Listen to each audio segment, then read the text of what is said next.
ஆம் மாணவர்களே, வணிகச் சூழல் தொடர்பாக நாங்கள் தொடர்ந்தும் இணைந்திருக்கிறோம். வணிகச் சூழலில் நாங்கள் அகச்சூழல் மற்றும் புறச்சூழல் தொடர்பாக பார்த்திருக்கின்றோம். அகச்சூழல் காரணிகளான நாங்கள் உரிமையாளர், முகாமையாளர், ஊழியர்கள் தொடர்பாக நாங்கள் பார்த்து முடித்து விட்டோம். அவர்களினால் ஏற்படக்கூடிய சாதக தாக்கங்கள் என்ன, பாதக தாக்கங்கள் என்ன என்பதை நாங்கள் மேலோட்டமாக பார்த்திருந்தோம். பின்னர் புறச்சூழல் காரணிகளான வாடிக்கையாளர், வழங்குனர் மற்றும் போட்டியாளர்கள் தொடர்பாகவும் நாங்கள் பார்த்திருந்தோம். அவர்களினால் ஏற்படக்கூடிய சாதக தாக்கங்கள் என்ன, பாதக தாக்கங்கள் என்ன என்பதையும் நாங்கள் பார்த்திருந்தோம். பின்னர் மாணவர்களே, நாங்கள் பேரினச்சூழல் காரணிகள் என்பதை நாங்கள் அறிமுகம் செய்தோம். அதில் நாங்கள் முதலாவது அரசியல் சூழல் என்றால் என்ன என்பதை பார்த்திருந்தோம். இரண்டாவதாக சட்டச்சூழல் எவ்வாறு வணிகத்தில் தாக்கம் செலுத்துகிறது என்பதை பார்த்திருந்தோம். மூன்றாவதாக தொழில்நுட்பச் சூழல் எவ்வாறு வணிகத்தில் தாக்கம் செலுத்துகிறது என்பதை பார்த்திருந்தோம். இன்னும் மாணவர்களே, நாங்கள் பொருளாதார சூழல் காரணிகள் மற்றும் பூகோள சூழல் காரணிகளை நாங்கள் பார்க்க வேண்டும். எனவே மாணவர்களை, இந்த காணொளியில் நாங்கள் மற்ற விடயங்களை முழுமையாக பார்த்து முடிக்க இருக்கின்றோம். வாங்கள் பாடத்துக்குள் போகலாம். வணிகச் சூழலை வகைப்படுத்தினோம் மாணவர்களே. அதனை நாங்கள் இரண்டாக வகைப்படுத்தி இருந்தோம், அகச்சூழல் மற்றும் புறச்சூழல் என்று. அகச்சூழல் காரணிகள் நாங்கள் பார்த்து முடித்து விட்டோம். உரிமையாளர் என்பதை பார்த்தோம், முகாமையாளர் என்பவர் யார் என்பதை பார்த்தோம், ஊழியர்கள் என்பவர் யார், அவரினால் வணிகத்தில் ஏற்படக்கூடிய சாதக தாக்கங்கள் என்ன, பாதக தாக்கங்கள் என்ன என்பதை மேலோட்டமாக பார்த்திருந்தோம். பின்னர் நாங்கள் வாடிக்கையாளர் தொடர்பாகவும் பார்த்து முடித்துவிட்டு வழங்குனரையும் பார்த்தோம், போட்டியாளரையும் நாங்கள் பார்த்திருந்தோம் புறச்சூழல் காரணிகளில். பின்னர் சட்டம் தொடர்பாக அரசியல் சூழல் என்று சொல்லுவோம், சட்டச்சூழல் தொடர்பாக பார்த்தோம். பின்னர் தொழில்நுட்ப சூழலை பார்த்திருக்கிறோம். பின்னர் மாணவர்களை, நாங்கள் பொருளாதார சூழல் மற்றும் பூலோக சூழல் பற்றி நாங்கள் இந்த காணொளியில் பார்க்க இருக்கின்றோம். எனவே பாடத்துக்குள் போவோம் மாணவர்களே. பாருங்கள், பொருளாதார சூழல். பொருளாதார சூழல் என்று சொல்லும் பொழுது நீங்கள் எதனை சிந்திக்கின்றீர்கள்? சொல்லுங்கள் பார்ப்போம். பொருளாதார காரணிகள் என்று சொல்லும் பொழுது மாணவர்களே, ஒரு நாட்டின் பணத்தினை அளவிடக்கூடிய விடயங்களுடன் தொடர்புடையது. ஒரு நாட்டின் பண நிரம்பல் என்று சொல்லுவோம். ஒரு நாட்டில் புழக்கத்தில் இருக்க வேண்டிய பணத்தின் அளவுதான் பண நிரம்பல் என்று சொல்லுவோம். அவ்வாறு இல்லாவிட்டால் நாங்கள் என்ன செய்வோம்? எங்களுக்கு தேவையான வகையில் பணத்தினை அச்சடித்து வெளியிட்டு கொண்டே இருப்போம். எனவே ஒவ்வொரு நாட்டுக்கும் ஒரு நாட்டுக்கு இருக்க வேண்டிய பணத்தொகை இருக்கிறது மாணவர்களே. அதற்கு நாங்கள் பண நிரம்பல் என்று சொல்லுவோம். இந்த பண நிரம்பலுடன் தொடர்புடைய விடயங்களுக்குத்தான் நாங்கள் பொருளாதார காரணிகள் என்றும் சொல்லலாம். எனவே பொருளாதாரம் என்பது பணத்தினால் அளவிடக்கூடிய விடயங்களுடன் தொடர்புடையது. பார்ப்போம் மாணவர்களே. வணிகத்தின் மீது தாக்கத்தினை ஏற்படுத்தக்கூடிய ஒவ்வொரு வணிகச் சூழலும் வணிகத்தின் மீது தாக்கத்தை ஏற்படுத்தும். இரண்டு தாக்கங்களை ஏற்படுத்தும். என்ன மாணவர்களே, சொல்லுங்கள் பார்ப்போம். ஒன்று சாதக தாக்கம், இரண்டாவதாக பாதகமான தாக்கம். விரும்பத்தக்கதாக இருக்கலாம் அல்லது விரும்பத்தகாத ஒரு தாக்கமாக இருக்கலாம். இந்த இரண்டு தாக்கத்தினையும் ஏற்படுத்தக்கூடிய பொருளாதார காரணிகளை உள்ளடக்கிய, பாருங்கள் மிக இலகுவான ஒரு வரைவிலக்கணம், பொருளாதார காரணிகளை உள்ளடக்கிய சூழல் பொருளாதார சூழல் எனப்படும். பாருங்கள், இலகுவாக வணிகத்தின் மீது தாக்கத்தினை செலுத்தக்கூடிய பொருளாதார காரணிகளை உள்ளடக்கிய சூழல் பொருளாதார சூழல் எனப்படும். அப்பொழுது பொருளாதார காரணிகள் என்றால் என்ன என்ற ஒரு சந்தேகம் உங்களுக்கு வரும் மாணவர்களே. அதனை நாங்கள் பின்னால் பார்ப்போம். பாருங்கள், வணிகத்தின் மீது தாக்கத்தினை செலுத்தக்கூடிய, தாக்கத்தினை ஏற்படுத்தக்கூடிய ஒரு சாதகமான தாக்கமாக இருக்கலாம் அல்லது பாதகமான ஒரு தாக்கமாக இருக்கலாம். சாதக தாக்கம் இன்னும் ஒன்று பாதகமான தாக்கம். தாக்கத்தினை ஏற்படுத்தக்கூடிய பொருளாதார காரணிகளை உள்ளடக்கிய சூழல் பொருளாதார சூழல் என்று எளிமையாக இலகுவாக சொல்லலாம் மாணவர்களே. எனவே தொடர்ந்தும் பார்ப்போம். நாட்டின் பொருளாதார கொள்கையினை தீர்மானிப்பது நாட்டின் அரசாங்கமாகும். பொருளாதார கொள்கையினை தீர்மானிப்பது யார்? கொள்கை வகுப்பவர் ஒரு அரசாங்கம். பொருளாதார கொள்கையினையும் தீர்மானிப்பது இந்த அரசாங்கம் தான். ஒரு நாட்டின் அரசாங்கம் தான் சட்டத்தினையும் இந்த பொருளாதாரத்தையும் சரியான முறையில் கட்டுப்படுத்தி கொண்டு செல்கிறது. எனவே இந்த கொள்கையினை சரியான முறையில் தீர்மானித்தால்தான் பொருளாதாரத்தை சிறந்த முறையில் கொண்டு போகலாம். பொருளாதார தீர்மானம் பொருளாதார கொள்கையினை சரியான முறையில் தீர்மானிக்காவிட்டால் அந்த நாட்டின் பொருளாதாரம் வீழ்ச்சியடையும் மாணவர்களே. எனவே பொருளாதார கொள்கையினை தீர்மானிப்பது யார்? ஒரு நாட்டின் அரசாங்கமாகும். ஒரு நாட்டின் பொருளாதார கொள்கையினை தீர்மானிப்பது அரசாங்கமாகும். பாருங்கள் தொடர்ந்தும். இலங்கை மத்திய வங்கியின் ஆலோசனையின் பிரகாரம். இலங்கை மத்திய வங்கி நாங்கள் சொல்லியிருந்தோம் சென்ட்ரல் பேங்க், மத்திய வங்கி.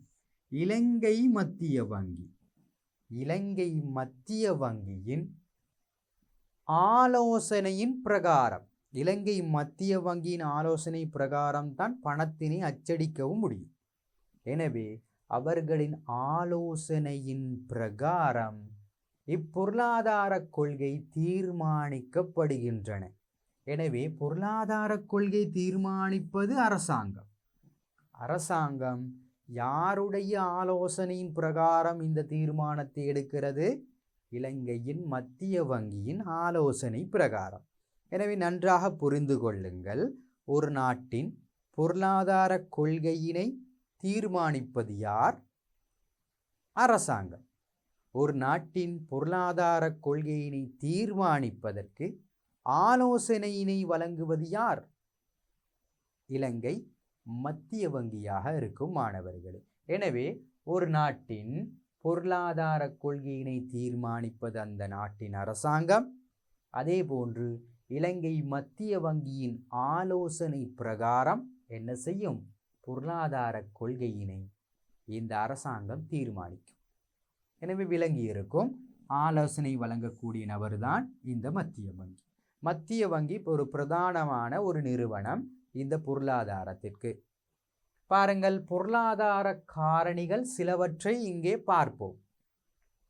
நாங்கள் இங்கே சொல்லியிருந்தோம் பொருளாதார காரணிகளை உள்ளடக்கிய சூழல் என்று. இந்த பொருளாதார காரணிகள் என்ன என்று நீங்கள் கேட்டீர்கள்.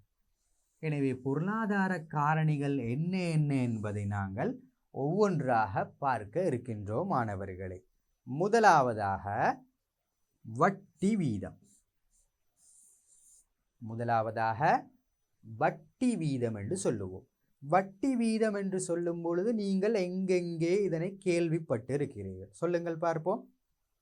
நான் ஒரு கடன் எடுத்தால் அதற்கு வட்டியினை செலுத்த வேண்டும். ஆம் மாணவர்களே.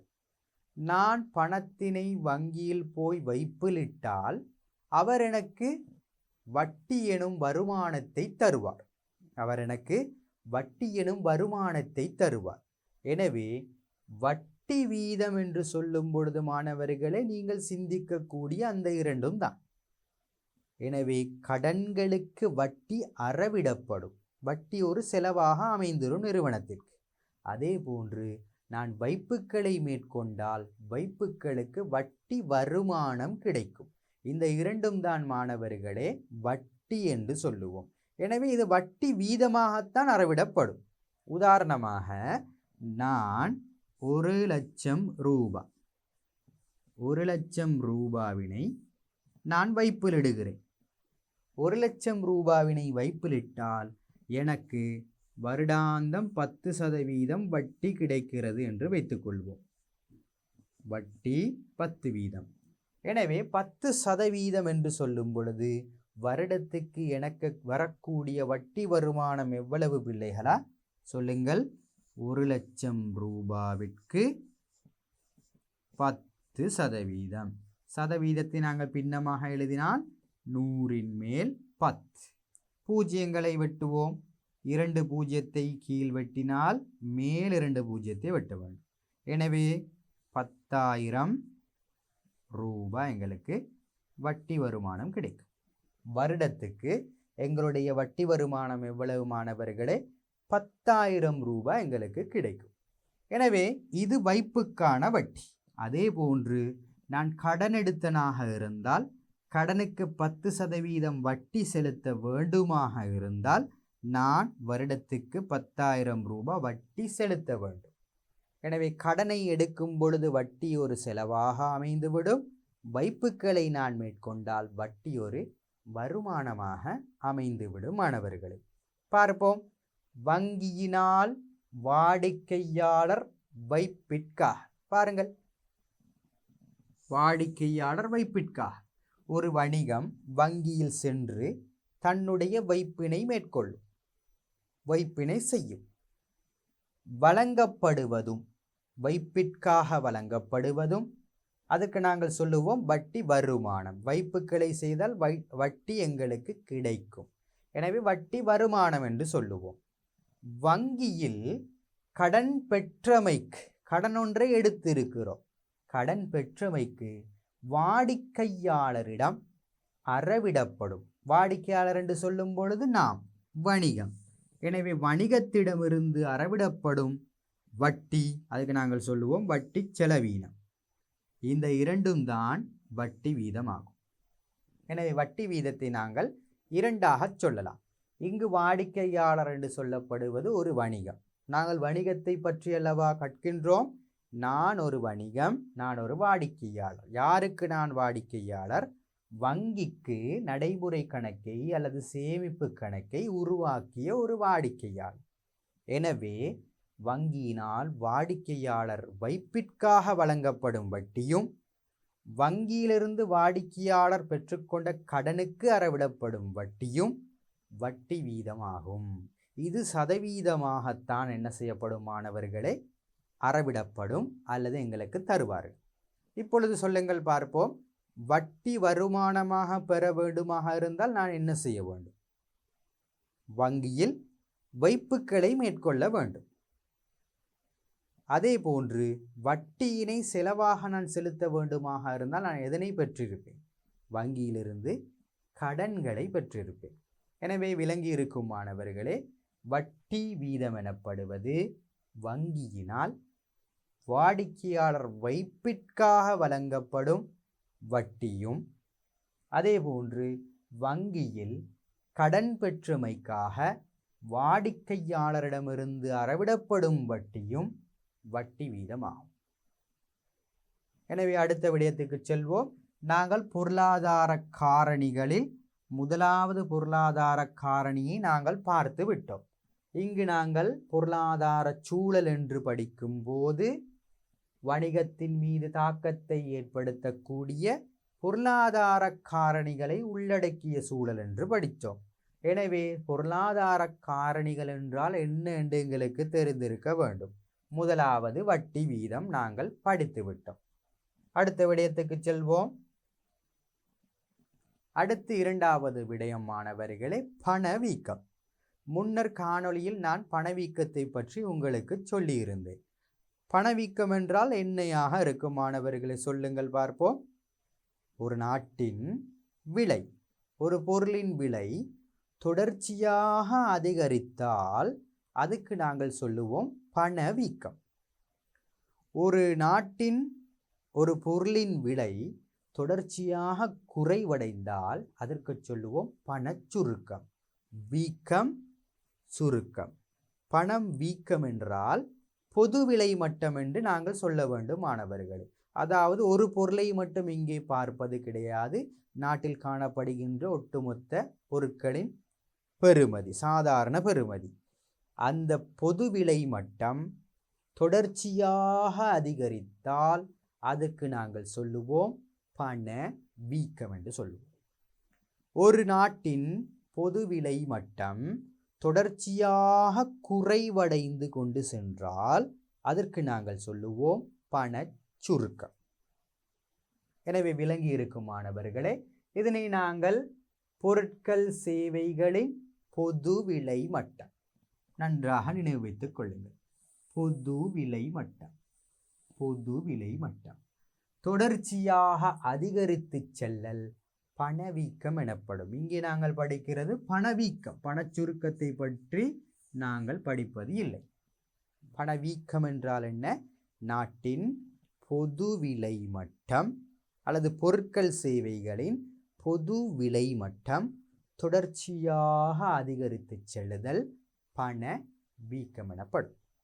இதனால் பிள்ளைகளா பணத்தின் பெறுமதி குறையும். உதாரணமாக, நான் முன்னர் 50 ரூபாய்க்கு நான் பான் ஒன்றை வாங்கினேன். பின்னர் 100 ரூபாய், அதன் பின்னர் 150 ரூபாய். இப்பொழுது சொல்லுங்கள், பொது விலை மட்டம் தொடர்ச்சியாக கூடியிருக்கிறது, பணவீக்கம் ஏற்பட்டுள்ளது. பணத்தின் பெறுமதி என்ன செய்திருக்கிறது மாணவர்களே? குறைந்திருக்கிறது. அதாவது முன்னர் நான் 50 ரூபாய்க்கு கொள்வனவு செய்த அந்த பான் அதே பான் அது மாறவில்லை. ஆனால் கொடுக்க வேண்டிய பெறுமதி கூடியிருக்கிறது.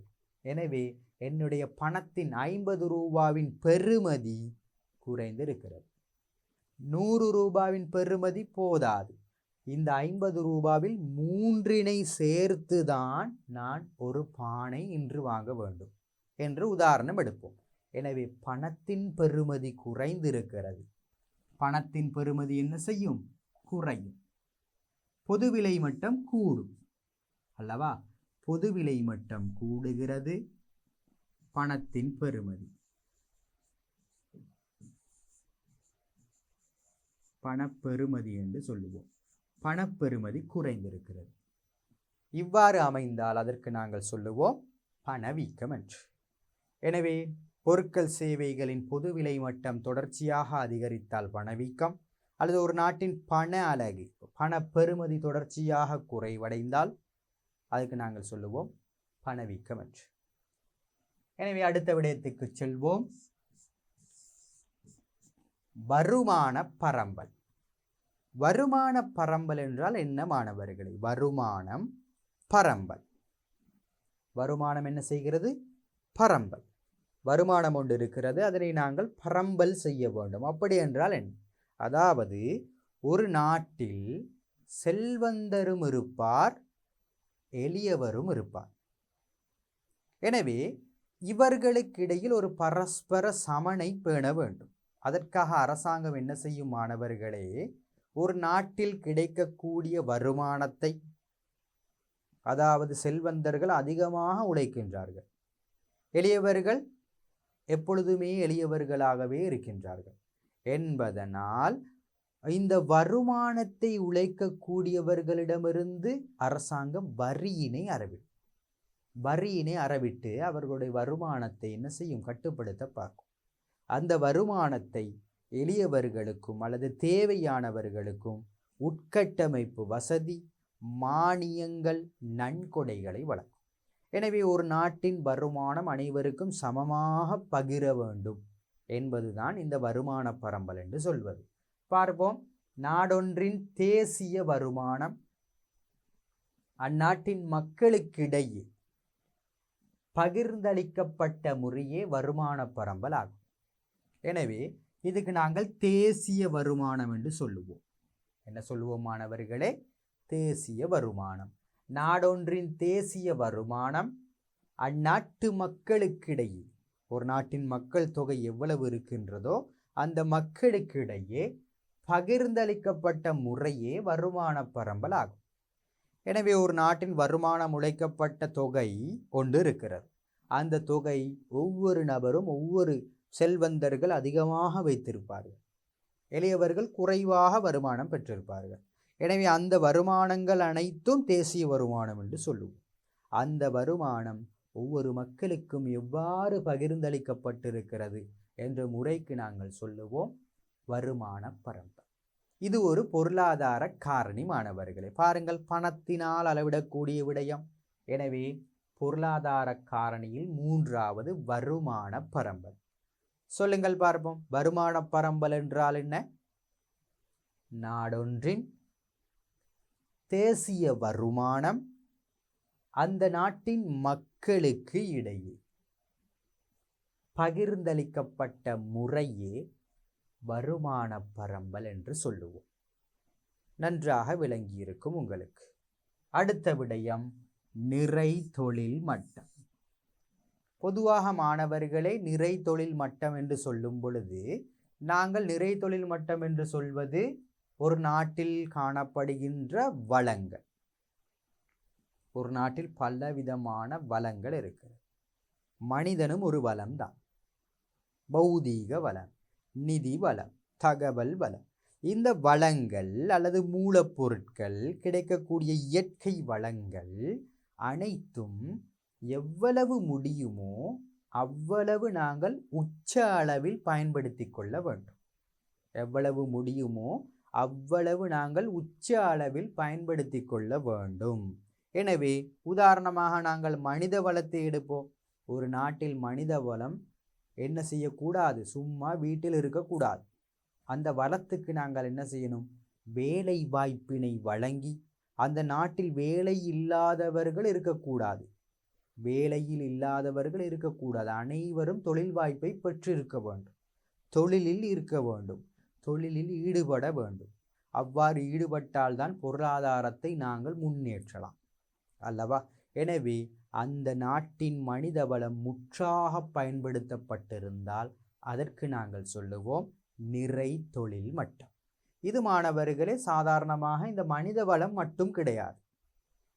ஒரு வளம், இயற்கை வளமாக இருக்கட்டும், பௌதீக வளம், நிதி வளம், இவை அனைத்தும் எவ்வளவு கிடைக்கின்றதோ அந்த நாடு என்ன செய்ய வேண்டும்? அதை பார்த்து அதனை எவ்வளவு உச்சமாக பயன்படுத்த வேண்டும், எவ்வளவு மேக்சிமம் அதனை பயன்படுத்தலாம் என்பதை இனங்கண்டு அதனை பயன்படுத்தி கொள்ள வேண்டும். அதற்குத்தான் நாங்கள் இந்த பூரண வேலை வாய்ப்புன்னு சொல்லுவோம் அல்லது நிறை தொழில் மட்டம் என்று சொல்லுவோம். பார்ப்போம். இங்கே நாடொன்றின் வேலை வாய்ப்பை எதிர்பார்க்கும். எனவே வேலை இல்லாதவர்கள் தான் வேலை வாய்ப்பை எதிர்பார்ப்பார்கள். அனைவரும் வேலை வாய்ப்பை எதிர்பார்க்கும் அனைவரும் பொருத்தமான வேலை வாய்ப்பை பெறக்கூடியதாக இருப்பின் அந்நிலை நிறை தொழில் மட்டம் என்று சொல்லுவோம்.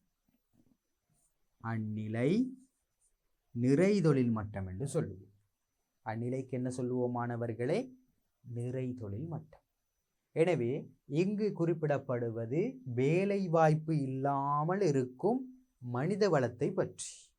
அந்த வேலையை எதிர்பார்த்து கொண்டிருக்கும் அந்த வளத்துக்கு சரியான வேலை வாய்ப்பை கொடுத்து அவர்களை பூரணப்படுத்த வேண்டும். இவ்வாறு பூரணப்படுத்தி இருந்தால் அந்த நாடு நிறை தொழில் மட்டத்தில் இருக்கிறது என்று அர்த்தம். இலங்கையை பொறுத்த வரைக்கும் சிலர் பெரும்பங்கு நிறை தொழில் மட்டமாகத்தான் இருக்கிறது. ஆனால் இந்த பரீட்சை எழுதிவிட்டு வெளியே வரக்கூடியவர்கள், பின்னர் நாங்கள் சொல்லுவோம் இந்த அங்கவீனமானவர்கள், பெண்களில் அதிகமானோரும் கூட வேலை வாய்ப்பு இல்லாமல் இருக்கின்றார்கள். எனவே அவர்களுக்கும் வேலை வாய்ப்பை சரியான முறையில் வழங்கிவிட்டால் நாடின் இன்னும் நாங்கள் நிறை தொழில் மட்டத்தை பேணக்கூடியதாக இருக்கும். எனவே மீண்டும் பார்ப்போம். நாடொன்றின் வேலை வாய்ப்பை, வேலை ஒன்று வேண்டும். நான் வேலை இல்லாமல் இருக்கிறேன், எனக்கு ஒரு வேலை வேண்டும். எதிர்பார்க்கும் அனைவரும், என்னை போன்று பலர் இருப்பார்கள், விஐபி என்று சொல்லுவோம். இந்த பலருக்கும் அனைவரும் பொருத்தமான வேலை வாய்ப்பை, எனக்கு பொருத்தமான என்னுடைய கல்வித் தகமைக்கு, என்னுடைய திறனுக்கு, என்னுடைய உடலில் காணப்படுகின்ற ஆரோக்கியத்துக்கு, என்னுடைய வயதுக்கு பொருத்தமான முறையில் நான் ஒரு வேலை ஒன்றை பெற வேண்டும். அவ்வாறு பெற வேண்டுமாக இருக்கும் பொழுது அதனை ஏற்படுத்தி அந்த வணிகம் அல்லது இந்த அரசாங்கம் எனக்கு ஏற்படுத்தி தந்தால் அதுக்கு நாங்கள் சொல்லுவோம் நிறை தொழில் மட்டம் என்று. எனவே நிறைதொழில் மட்டம் என்றால் உங்களுக்கு விளங்கி இருக்கும். இது உங்களுக்கு மனித வளத்தை பற்றி மட்டும்தான் தந்திருக்கிறார்கள் மாணவர்களே. பொதுவாக ஏனைய வளங்களுக்கும் நிறைதொழில் மட்டத்தை நாங்கள் பேண வேண்டும். உங்களுக்கு புத்தகத்தில் தந்திருக்கக்கூடிய இந்த விடயம் மட்டும் தெரிந்திருந்தாலே போதுமானது மாணவர்கள். அடுத்த விடயத்துக்கு செல்வோம். பாருங்கள், அடுத்த பொருளாதார காரணி சர்வதேச தொடர்பு. பாருங்கள், ஒரு நாடு ஏனைய நாடுகளுடன், ஒரு இலங்கை என்று வைத்துக் கொள்வோம், ஏனைய நாடுகளுடன் சீனா, இந்தியா போன்ற நாடுகளுடன் பேணிக்கொள்ளும் தொடர்பு, அவர்களுடன் நாங்கள் தொடர்புகளை பேணிக்கொண்டால் அதற்கு நாங்கள் சொல்வோம் சர்வதேச தொடர்பு. பாருங்கள் எவ்வளவு இலகுவாக இருக்கிறது. ஒரு நாடு அந்த நாட்டை தவிர வேறு நாடுகளுடன் ஏற்படுத்தி கொள்கின்ற ஒரு சர்வதேச தொடர்பு, ஒன்று ஏற்படுத்தி கொண்டால் அதற்கு நாங்கள் சொல்வோம் சர்வதேச தொடர்பு. எதற்காக தொடர்பினை ஏற்படுத்தி கொள்ள வேண்டும்? பொருட்கள் சேவைகளை கொள்வனவு செய்வதற்காக, அல்லது பொருட்கள் சேவைகளை விற்பனை செய்வதற்காக, அல்லது நாங்கள் சொல்லுவோம் அவர்களிடமிருந்து சில ஒப்பந்தங்களை ஏற்படுத்தி கொள்வதற்காக நாங்கள் என்ன செய்யலாம்? ஏனைய நாடுகளுடன் தொடர்புகளை வைத்துக் கொள்ளலாம். பாருங்கள், ஒரு நாடு என்று சொல்லும்போது நாம் இலங்கையர். ஒரு நாடு ஏனைய நாடுகளுடன், பல நாடுகள் இருக்கலாம், இந்தியா, சீனா, பல நாடுகள் இருக்கலாம், பேணிக்கொள்ளும் தொடர்பு சர்வதேச தொடர்புகள் என அழைக்கப்படும். இலகுவாக சொல்லி முடித்து விட்டோம். வணிக வளையம். பொதுவாக மாணவர்களை நாங்கள் சாக் என்ற மாநாடை பார்த்திருக்கிறோம். அதில் பாருங்கள், நாங்கள் 8 வகையான நாடுகள் இருக்கிறது. அந்த நாடுகளுக்கு இடையிலான தொடர்பினை நாங்கள் சொல்லலாம். அதே போன்று பல ஒப்பந்தங்களை நாங்கள் என்ன செய்யலாம்?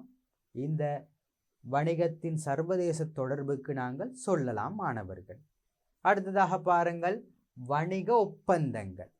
இந்திய இலங்கை ஒப்பந்தம், சீன இலங்கை ஒப்பந்தம். இந்த ஒப்பந்தங்களையும் நாங்கள் சர்வதேச தொடர்புக்கு உதாரணமாக சொல்லலாம். போன்றன மூலம் இவ்வாறான தொடர்புகள் ஏற்படுத்தப்படும். எனவே இது ஒரு ஒப்பந்தமாக இருக்கலாம் அல்லது வணிக வளையங்களாக இருக்கலாம். எனவே மாணவர்களே, வணிக வளையங்கள் என்று சொல்லும் பொழுது நாங்கள் உதாரணங்களையும் சொல்லியிருந்தோம். ஒரு நாடு ஏனைய நாடுகளுடன் பேணிக்கொள்ளும் தொடர்பு சர்வதேச தொடர்பு என்று நாங்கள் அழைப்போம் மாணவர்கள். அடுத்த விடயத்தை பார்ப்போம். அந்நிய செலாவணி மாற்று வீதம். இதற்கு நாங்கள் நாணய மாற்று வீதம் என்றும் சொல்லுவோம். அந்நிய செலாவணி மாற்று வீதம் என்றால் என்ன? அதாவது நான் இதனை விளக்கப்படுத்துவதற்கு முன்னர் மாணவர்களே, நான் ஒரு உதாரணத்தை உங்களுக்கு சொல்கிறேன். நாங்கள் இலங்கையர்கள், நாம் 200 ரூபாயினை கொடுத்து, 200 ரூபாய் இலங்கை ரூபாய் படி 200 ரூபாவினை எல்கேஆர்னு சொல்லுவோம். கொடுத்து நாங்கள் $1 என்ன செய்கிறோம்? வாங்குகிறோம். இலங்கையில் நான் சம்பாதித்த 200 ரூபாவினை கொடுத்து $1 நான் கொள்வனவு செய்கிறேன். எனவே நான் இந்த $1 கொள்வனவு செய்ய வேண்டுமாக இருந்தால் நான் இலங்கையன் என்ற ரீதியில் செலவழிக்கக்கூடிய பணத்தொகை 200 ரூபாய், பண அலகு 200 ரூபாய். இதே போன்று நான் சொல்லுங்கள், $2 நான் கொள்வனவு செய்ய வேண்டுமாக இருந்தால் 400 ரூபாயினை நான் செலவழிக்க வேண்டும், இலங்கை ரூபாய் படி. இவ்வாறு ஒவ்வொரு நாட்டுக்கும் அந்நாட்டுக்குரிய பணத்தின் பெறுமதி இருக்கிறது மாணவர்கள். எனவே இதைத்தான் நாங்கள் அந்நிய செலாவணி மாற்று வீதம் என்று சொல்லுவோம். பார்ப்போம். யாதேனும் நாடொன்றின் இலங்கை பண அலகுடன் இலங்கையில் ரூபா.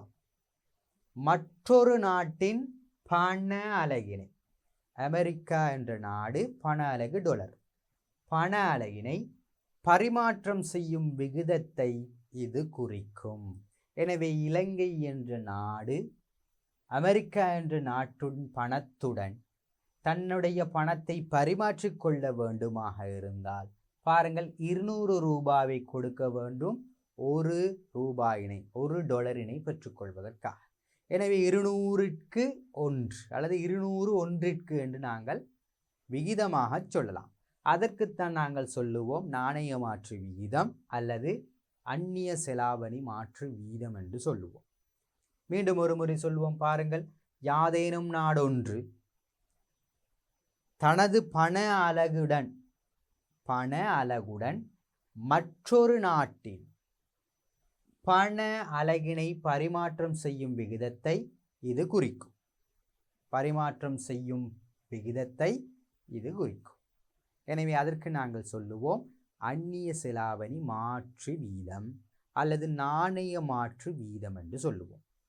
எனவே விளங்கி இருக்கும் உங்களுக்கு மாணவர்களே, நாங்கள் அதற்கான உதாரணத்தையும் பார்த்து விட்டோம். $1 நாங்கள் கொள்வனவு செய்ய வேண்டுமாக இருந்தால் உதாரணத்திற்காக 200 ரூபாவினை நான் கொடுக்க வேண்டும். அதே போன்று $2 நான் கொடுக்க வேண்டுமாக இருந்தால் 400 ரூபாவினை, இலங்கை ரூபாவினை நான் கொடுக்க வேண்டும். எனவே இதற்குத்தான் நாங்கள் சொல்லுவோம் நாணய மாற்று வீதம் அல்லது அந்நிய செலாவணி மாற்று வீதம் என்று சொல்லுவோம். அடுத்த விடயம் பார்ப்போம். சேமிப்பு. சேமிப்பு என்றால் என்ன மாணவர்கள்? சேமிப்பு என்பது உங்களுக்கு நீங்கள் பணத்தை சேமிக்கின்றீர்களா? உமது உண்டியலில் நீங்கள் உங்களுடைய பணத்தை சேர்க்கின்றீர்களா? சொல்லுங்கள் பார்ப்போம். ஆம், உங்களுக்கு நீங்கள் பாடசாலைக்கு செல்லும் பொழுது உங்களுடைய பெற்றோர் 100 ரூபாவினை தருகிறார். 100 ரூபாவினை தருகிறார். அந்த 100 ரூபாவில் நீங்கள் 50 ரூபாவுக்கு சாப்பிடுகிறீர்கள். 50 ரூபாவுக்கு நீங்கள் நன்றாக சாப்பிடுகிறீர்கள். சாப்பிட்ட பின்னர் எஞ்சிய பணம் 50 ரூபாய் இருக்கிறது. அந்த 50 ரூபாவினை நீங்கள் உங்களுடைய உண்டியலில் சேமிக்கின்றீர்கள். என்ன செய்கிறீர்கள்? சேர்க்கின்றீர்கள். அதற்குத்தான் நாங்கள் சொல்லுவோம் சேமிப்பு. இதே போன்று ஒரு வணிகத்துக்கு நாங்கள் சிந்திப்போம். இதனை பாருங்கள். தனிநபர்களின் வருமானத்திலிருந்து எங்களுக்கு பெற்றோர் தருவது. ஒரு தனிநபராக இருந்தால் அவர் வருமானத்தை உழைப்பார், தொழில் செய்து வருமானத்தை உழைப்பார். வருமானத்திலிருந்து தனது பிள்ளைக்கு தனக்கு தேவையான அனைத்து விடயங்களையும் பூர்த்தி செய்த பின்னர் உணவு நாங்கள் கொள்வனவு செய்யலாம், தேவையான பண்டங்களை கொள்வனவு செய்யலாம், அலுமாரியினை கொள்வனவு செய்யலாம். இவை அனைத்தையும் நுகர்வு செய்ததன் பின்னர், கொள்வனவு செய்ததன் பின்னர் பாருங்கள், செலவு போக எஞ்சியது மிச்சம் இருக்கக்கூடியது அனைத்தும் நாங்கள் சொல்லுவோம் சேமிப்பு என்று. மீண்டும் ஒரு உதாரணம். நான் 1,00,000 ரூபாவினை உழைக்கிறேன். எனக்கு ஏற்படக்கூடிய நுகர்வு செலவு வீட்டிற்கு அனைத்துக்கும் கொடுத்து எனக்கு 30,000 ரூபாய் வீட்டுக்கு செலவு போக எஞ்சிய 70,000 ரூபாய் நான் என்ன செய்து வைத்துக்கொள்வேன். அந்த எஞ்சிய தொகைக்கு நாங்கள் சொல்லுவோம் சேமிப்பு என்று. இந்த சேமிப்பினை நான் கையில் வைத்து கொண்டால் அந்த பணம் அப்படியே இருக்கும். அந்த பணத்தின் பெறுமதி காலம் செல்ல செல்ல செல்ல செல்ல பணத்தின் பெறுமதி குறைந்து கொண்டு போகும். எனவே நான் கையில் வைத்துக் கொள்வது பிரயோசனமற்றது. எனவே நான் லாபம் தரக்கூடிய அல்லது வட்டி வருமானம் கிடைக்கக்கூடிய ஒரு முதலீட்டு வழிமுறையில் ஈடுபடுத்த வேண்டும். இந்த 70,000 ரூபாவுக்கு நான் என்ன செய்கிறேன்? கொழும்புக்கு சென்று பல ஆடைகளை கொள்வனவு செய்து நான் விற்பனை செய்யலாம், புதிய ஒரு தொழிலை ஆரம்பிக்கலாம். அல்லது சேமிப்பு கணக்கில் நான் போட்டனாக இருந்தால் எனக்கு வட்டி வருமானம் கிடைக்கும். அல்லது நான் பங்குச் சந்தைகள் மீது முதலீடு செய்யலாம். இவ்வாறு ஏதேனும் ஒன்றை செய்து இந்த பணத்தொகையை நாங்கள் கூட்டிக் கொள்ள வேண்டும் மாணவர்கள். இந்த 70,000 நான் 10 வருடத்துக்கு வைத்திருந்தனாக இருந்தால் இன்றைக்கு நான் இந்த 70,000க்கு ஒரு பொருளை வாங்கலாம். ஒரு படப்பிரதி இயந்திரம் ஒன்றை வாங்கலாம் என்று வைத்துக்கொள்வோம். இதே நாங்கள் ஒரு 10 வருடத்துக்கு பின்னர் அல்லது 5 வருடத்துக்கு பின்னர் பார்த்தோமாக இருந்தால் இந்த 70,000 ரூபாவை பயன்படுத்தி அதனை கொள்வனவு செய்ய முடியாது. காரணம், பணவீக்கம் காரணமாக அந்த இயந்திரத்தின் பெறுமதி கூடியிருக்கும். எனவே இதை நான் கையில் வைத்து கொண்டு இருப்பதனால் எந்த ஒரு பயனும் கிடையாது மாணவர்கள். எனவே முதலீடினை செய்ய வேண்டும். முதலீடு என்றால் என்ன? ஒரு திரும்பல், ஒரு திருப்திகரமான ஒரு திரும்பல் அல்லது லாபம் அல்லது வட்டி வருமானம் கிடைக்கக்கூடிய ஒரு வழிமுறையில் அதனை போடுவது, இந்த 70,000 ரூபாவினை போடுவது, அதுக்குத்தான் சொல்லுவோம் முதலீடு என்று. எனவே பாருங்கள், நான் இந்த சேமிப்பினை இன்னொரு முறையிலும் சொல்லலாம். வருமானத்திலிருந்து 1,00,000 ரூபாய் நுகர்விற்காக செலவிடாது. இது நுகர்வுக்காக செலவிட்டது, இது நுகர்வுக்காக செலவிடாத ஒரு பகுதி. எனவே செலவிடாது வைத்திருக்கும் பகுதி சேமிப்பா. 2 முறைகளில் சொல்லலாம். என்னுடைய வருமானத்திலிருந்து நுகர்வு செலவு போக எஞ்சியது சேமிப்பு என்று சொல்லலாம். அல்லது என்னுடைய வருமானத்தில் நுகர்வுக்காக செலவிடாத பகுதி, இது செலவிட்ட பகுதி, இது செலவிடப்படாத பகுதி. எனவே இதனையும் நாங்கள் சேமிப்பு என்று சொல்லலாம். சேமிப்புகளை நாங்கள் பாருங்கள், நாட்டின் சேமிப்பு அதிகரித்தால் முதலீட்டுக்கான பயன்படுத்தக்கூடிய பண அளவும் உயரும். நான் சொன்னேன், இந்த சேமிப்பினை யாரும் சும்மா வைத்திருக்க மாட்டார்கள். கையில் வைத்து கொண்டால் அதன் பெறுமதியில் வீழ்ச்சி ஏற்படும். எனவே அந்த பணத்தினை முதலிடுவார்கள். எனவே சேமிப்பு அதிகரித்தால் முதலீடும் கூடும். எனவே நாங்கள் அதனை இப்படி சொல்வோம். சேமிப்பு என்றால் சேவிங், எஸ். இன்வெஸ்ட்மெண்ட் நாங்கள் முதலீடு என்று சொல்லுவோம். இது ரெண்டும் சமம். சேமிப்பு கூடினால் முதலீடும் கூடும், சேமிப்பு குறைந்தால் முதலீடும் குறையும். எனவே உங்களுக்கு இது நன்றாக விளங்கி இருக்கும் மாணவர்களே. எனவே சேமிப்பு என்றால் என்ன? ஒரு நாட்டின் அல்லது ஒரு நபரின் வருமானத்திலிருந்து நுகர்வு செலவு போக எஞ்சிய பகுதி சேமிப்பு என்று சொல்லுவோம். எனவே நாங்கள் இங்கே பொருளாதார காரணிகளை பற்றி பார்த்து கொண்டிருக்கிறோம். பணவீக்கம் என்றால் என்ன என்று பார்த்தோம். பின்னர் நாங்கள் நிறைதொழில் மட்டம் என்றால் என்ன என்று பார்த்தோம். வருமான பரம்பல் என்றால் என்ன என்று பார்த்தோம். பின்னர் பாருங்கள், சர்வதேச தொடர்பு என்றால் என்ன என்று பார்த்தோம். நாணய மாற்று வீதம் என்றால் என்ன என்று பார்த்தோம். பின்னர் நாங்கள் சேமிப்பு என்றால் என்ன என்று பார்த்தோம். இந்த விடயங்கள் அனைத்தும் மாணவர்களே பொருளாதார காரணிகள் ஆகும். பொருளாதார காரணிகளை உள்ளடக்கிய சூழலுக்கு நாங்கள் என்ன சொல்லுவோம்? பொருளாதார சூழல் என்று சொல்லுவோம் மாணவர்கள். எனவே தொடர்ந்தும் போவோம். பாருங்கள், நாங்கள் பொருளாதார சூழலை முடித்து விட்டோம். முதலாவது அரசியல் சூழலை பார்த்தோம், சட்டச் சூழலை பார்த்தோம். அதன் பின்னர் நாங்கள் தொழில்நுட்ப சூழலை பார்த்தோம். பொருளாதார சூழல்களையும் அதன் பொருளாதார சூழல் காரணிகளையும் பார்த்தோம். முக்கியமான ஒரு விடயம். இப்பொழுது நாங்கள் பூகோள சூழல், பாருங்கள், பூகோள சூழல்.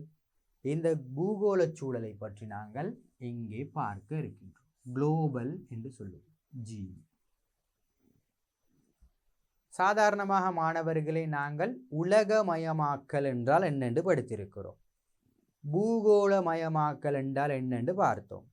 வணிக பின்னணி பாடத்தில் நாங்கள் உலக கிராமம் என்ற ஒன்றை பார்த்தோம். அதன் பின்னர் மாணவர்களே வணிகத்தின் வளர்ச்சி கட்டத்தில் உலகமயமாக்கல் என்றால் என்னென்று பார்த்தோம். சொல்லுங்கள், உலகமயமாக்கல் என்றால் என்ன? நாடுகள் அனைத்தும் ஒன்றிணைந்து ஒன்றாக செயற்படுதல். உலகம் கிராமம் என்ற ரீதியில் செயற்படுதல் உலக கிராமம் என்று சொல்லுவோம். எனவே பார்ப்போம், உலக நாடுகளுக்கு இடையில் பல நாடுகள் இருக்கின்றன. அந்த நாடுகளுக்கு இடையில் பாருங்கள், சமூகம், கலாச்சாரம், பொருளாதாரம் எனும் வகையில் காணப்படும் நெருக்கமான தொடர்பு பூகோளமயமாதல் எனப்படும். எனவே நாங்கள் சமூகத்தில் ஒரு தொடர்பு இருக்கிறது. எங்களுடைய சமூகம் வெளிநாட்டவர்களுடைய சமூகம். கலாச்சாரத்தில் மாற்றம் இருக்கிறது. நாங்கள் தற்பொழுது அழகான முறையில் நாங்கள் என்ன செய்கிறோம்? ஷர்ட் அணிகிறோம், ட்ரௌசர் சட்டைகளை அணிகிறோம். இது எங்கிருந்து வந்த கலாச்சாரம்? வெளிநாட்டிலிருந்து வந்த கலாச்சாரம். அந்த கலாச்சாரத்திலும் நாங்கள் நெருங்கிய தொடர்பினை பேணுகிறோம். பொருளாதாரம் எனும் வகையில் காணப்படும் நெருக்கமான தொடர்பு. நாங்கள் இந்தியாவில் இருக்கக்கூடியவர்களுடன் தொடர்பு கொள்கிறோம், சீனர்களுடன் தொடர்பு கொள்கிறோம், அமெரிக்கர்களுடன் தொடர்பு கொள்கிறோம். எனவே இவ்வாறு நெருக்கமான தொடர்பை பேணினால் அது சொல்லுவோம் மாணவர்களே பூகோளமயமாதல் அல்லது உலகமயமாதல் என்று சொல்லுவோம்.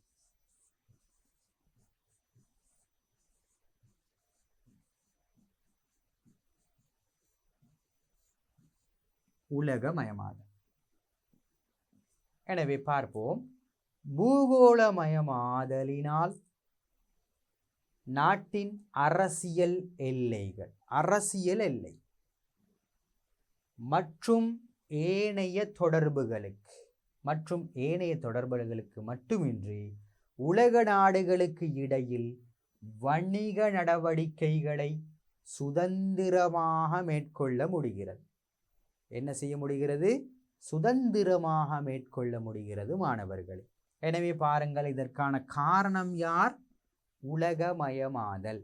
உலகமயமாதல் காரணமாக அரசியல் எல்லைகள் தளர்த்தப்பட்டு நாடுகளுக்கு இடையில் இந்த சமூகம், கலாச்சாரம், பொருளாதாரம் என்ற வகையில் நெருக்கமான தொடர்பு ஏற்படுத்தப்பட்டு சுதந்திரமாக வணிக நடவடிக்கையில் ஈடுபட முடியும். எனவே இவ்வாறு சுதந்திரமாக ஈடுபட்டால் அது ஒரு வணிகத்துக்கு சாதகமாக அமையலாம், பாதகமாகவும் அமையலாம். எனவேதான் இந்த வணிகச் சூழல் என்று படிக்கிறோம். வணிகத்தின் மீது தாக்கத்தை ஏற்படுத்தக்கூடிய பூகோள ஏனைய நாடுகளுடன் தொடர்புடைய காரணிகள் நாங்கள் பூகோள சூழல் என்று சொல்லலாம். எனவே பாருங்கள், இந்த படத்தில் நாங்கள் தந்திருக்கிறோம் ஒரு உலகம். பணத்தின் அடிப்படையில் அல்லது பொருட்களின் அடிப்படையில் நாங்கள் ஏனைய நாடுகளுடன் தொடர்பு வைத்துக் கொள்ளலாம். இந்த தொடர்பினால் சமூகமோ கலாச்சாரமோ பொருளாதாரமோ மாற்றமடையும். எங்களுடைய நாட்டின் கலாச்சாரம் மாற்றமடைவதற்கான காரணம் இந்த பூகோளமயமாதல். ஏனைய நாடுகளின் கலாச்சார மாற்றமடைவதற்கு காரணம் பூகோளமயமாதல். எனவே நாங்கள் சில திரைப்படங்களை பார்க்கிறோம், அதே போன்று எங்களுடைய சிகை அலங்காரங்களை நாங்கள் நிர்ணயித்துக் கொள்கிறோம், வர்ணிக்கிறோம். பின்னர் நாங்கள் எங்களுடைய ஆடை கலாச்சாரத்தில் மாற்றம் ஏற்படுகிறது. அதே போன்று சமூகத்தில் நல்ல சில விடயங்களை நாங்கள் கற்றுக்கொள்கிறோம். பொருளாதாரம் இருந்த நிலையை விட உயர்ந்து இருக்கிறது. இதற்கும் காரணம் இந்த பூகோளமயமாதலாக இருக்கிறது மாணவர்கள். தொடர்ந்தும் போவோம். பாருங்கள், அரசியல் எல்லைக்குட்பட்ட நாடுகளின் ஊடாக மனிதர்களுக்கு இடையில் காணப்படும் இடைவெளி நீக்கப்பட்டதுடன் என்ன செய்கிறது? எங்களுடைய இடைவெளி நீக்கப்பட்டு இருக்கிறது. இடைவெளி நீக்கப்பட்டுள்ளது. பொருட்கள், சேவைகள், உழைப்பு, மூலதனம் என்பனவும் நாங்கள் ஏற்கனவே பார்த்தோம் அல்லவா? இவை அனைத்தும் உற்பத்தி காரணிகள். உழைப்பு, மூலதனம். பொருள், சேவைக்கு நாங்கள் உற்பத்திகள் என்று சொல்லுவோம். என்பனவும் தடைகளின்றி நாடுகளுக்கு இடையில் பரிமாற்றிக்கொள்ளப்படுகிறது. நாங்கள் எங்களுடைய உழைப்பினை வெளிநாட்டுக்கு அனுப்புகிறோம். எங்களுடைய தாய் தந்தையினர் வெளிநாட்டுக்கு போய் வேலை செய்கிறார்கள். தடையின்றி சுதந்திரமாக போகிறார்கள். வெளிநாட்டில் உள்ள சீனர்களும் கூட இலங்கைக்கு வந்து பணிபுரிகிறார்கள். அது நாங்கள் சேவையினை எடுத்துக்கொள்கிறோம், அனுப்பி வைக்கிறோம். வெளிநாட்டில் உள்ள பண்டங்களை நாங்கள் கொள்வனவு செய்கிறோம். இங்கிருந்து இலங்கையில் உற்பத்தி செய்யப்பட்ட பொருட்களை நாங்கள் வெளிநாட்டுக்கு அனுப்பி வைக்கிறோம். எனவே இவை அனைத்தும் தடைகளின்றி மேற்கொள்வதற்கான காரணம் இந்த பூகோளமயமாதல் என்பதாகும். அடுத்ததாக பாருங்கள், பூகோள சூழல் காரணிகளில் ஏற்படுகின்ற மாற்றமானது உள்நாட்டு வணிகங்களுக்கு சாதகமாக அமைவதை போன்று பாதகமாகவும் அமையலாம். எனவே சாதகமும் இருக்கிறது, பாதகமும் இருக்கிறது மாணவர்களே. பூகோள சூழலால் அதிகளவான சாதகம் இருக்கிறது என்பதை போலவே பாதகமான விளைவுகளும் இருக்கிறது என்பதை நீங்கள் புரிந்து கொள்ள வேண்டும். எனவே பார்ப்போம், சாதகமான விளைவுகள் என்ன? இந்த பூகோள சூழலினால் ஏற்படக்கூடிய சாதகமான விளைவுகள் என்ன? சாதகமான எங்களுக்கு ஏற்ற விளைவுகள் என்ன பார்ப்போம். நவீன தொழில்நுட்பங்களை பெற்றுக்கொள்ள முடியும். புதிய டெக்னாலஜிஸ் என்று சொல்லுவோம். புதிய வகையான தொழில்நுட்பங்களை வெளிநாட்டிலிருந்து தான் நாங்கள் பெற்றுக்கொள்ள வேண்டும். எனவே அவ்வாறு பெற்றுக்கொண்டால் வணிகங்களுக்கு அது சாதகமாக அமையும் மாணவர்களே. அடுத்தது பாருங்கள், தரமான வெளிநாட்டு மூலப்பொருட்களை நாங்கள் பெற்றுக்கொள்ளலாம். நாங்கள் சர்வதேச தொடர்பு அல்லது நாங்கள் சொல்லுவோம் பூகோளமயமாதல் காரணமாக வெளிநாட்டில் இருக்கக்கூடிய தரமான பொருட்களை நாங்கள் கொள்வனவு செய்து கொள்ளலாம். தரமான துணியினை கொள்வனவு செய்யலாம், ஆடைகளை தைப்பதற்காக. எனவே இதுவும் ஒரு சாதகமாக அமையும். அடுத்தது பாருங்கள், வினை திறனான இயந்திரங்களை பெற்றுக்கொள்ள முடியும். நாங்கள் பல இயந்திரங்களை, பாரியளவு விலையுள்ள இயந்திரங்களை நாங்கள் வெளிநாட்டிலிருந்து தான் பெற்றுக்கொள்கிறோம். எனவே வினை திறனான இயந்திரங்கள் என்று சொல்லுவோம். வினை திறனான இயந்திரங்களை பெற்றுக்கொள்ள முடியும். நாங்கள் வெளிநாட்டிலிருந்து தான் அந்த இயந்திரங்களை கொண்டு வருகிறோம். அதற்கு இந்த பூகோள சூழல் உதவி செய்கிறது. அடுத்தது பாருங்கள், நாட்டினுள் வெளிநாட்டு மூலதனம் உட்பாய்ச்சப்படல். பாருங்கள், உட்பாய்ச்சப்படல். உட்பாய்தல் என்றால் என்ன மாணவர்களே? வெளிநாட்டிலிருந்து எங்களுடைய நாட்டுக்கு பணம் வருகிறது. எப்படி? எங்களுடைய பெற்றோர், சகோதரர்கள் அனைவரும் வெளிநாட்டில் போய் வேலை செய்கிறார்கள். வேலை செய்து அங்குள்ள பணத்தினை உள்நாட்டுக்கு அனுப்பி வைக்கிறார்கள். எனவே வெளிநாட்டு பணம் அல்லது வெளிநாட்டு மூலதனம் உள்நாட்டுக்கு உட்பாய்ச்சப்படுகிறது. அவர்கள் பணத்தை எங்களுக்கு தான் அனுப்பி வைக்கிறார்கள், இலங்கைக்கு அனுப்பி வைக்கிறார்கள். எனவே அவர்களுடைய அங்கே சம்பாதித்து அங்கே ஈற்றிய வருமானம் இலங்கைக்கு அனுப்பப்படுவதனால் அதற்கு சொல்லுவோம் மூலதனம் உட்பாய்ச்சப்படல் என்று சொல்லுவோம். அடுத்ததாக பாருங்கள், உள்நாட்டு உற்பத்தி பொருட்களை வெளிநாட்டு சந்தைகளுக்கு வழங்க முடியும். இலங்கையில் தேயிலை அல்லது இலங்கையில் உற்பத்தி செய்யப்பட்ட ஆடைகள், இது உலகத்தில் எல்லா இடத்திலும் மிகவும் பிரபல்யமான ஒன்றாக இருக்கிறது. எனவே உள்நாட்டு உற்பத்தி பொருட்கள் உலக அளவில் பாரிய ஒரு மாற்றத்தை ஏற்படுத்துகிறது, பாரிய ஒரு சந்தை வாய்ப்பினை ஏற்படுத்துகிறது. சந்தையில் ஒரு பெரிய ஒரு இடத்தை அது பிடித்திருக்கிறது. எனவே அதற்கு இந்த பூகோள சூழல் மிகவும் உதவிகரமாக இருக்கிறது மாணவர்களே. எனவே அதற்கும் இந்த பூகோள சூழல் அவசியம். எனவே பூகோள சூழலினால் ஏற்பட்ட சாதகமான நன்மை, சாதகமான விளைவுகளுக்குத்தான் அதை சொல்லுவோம்.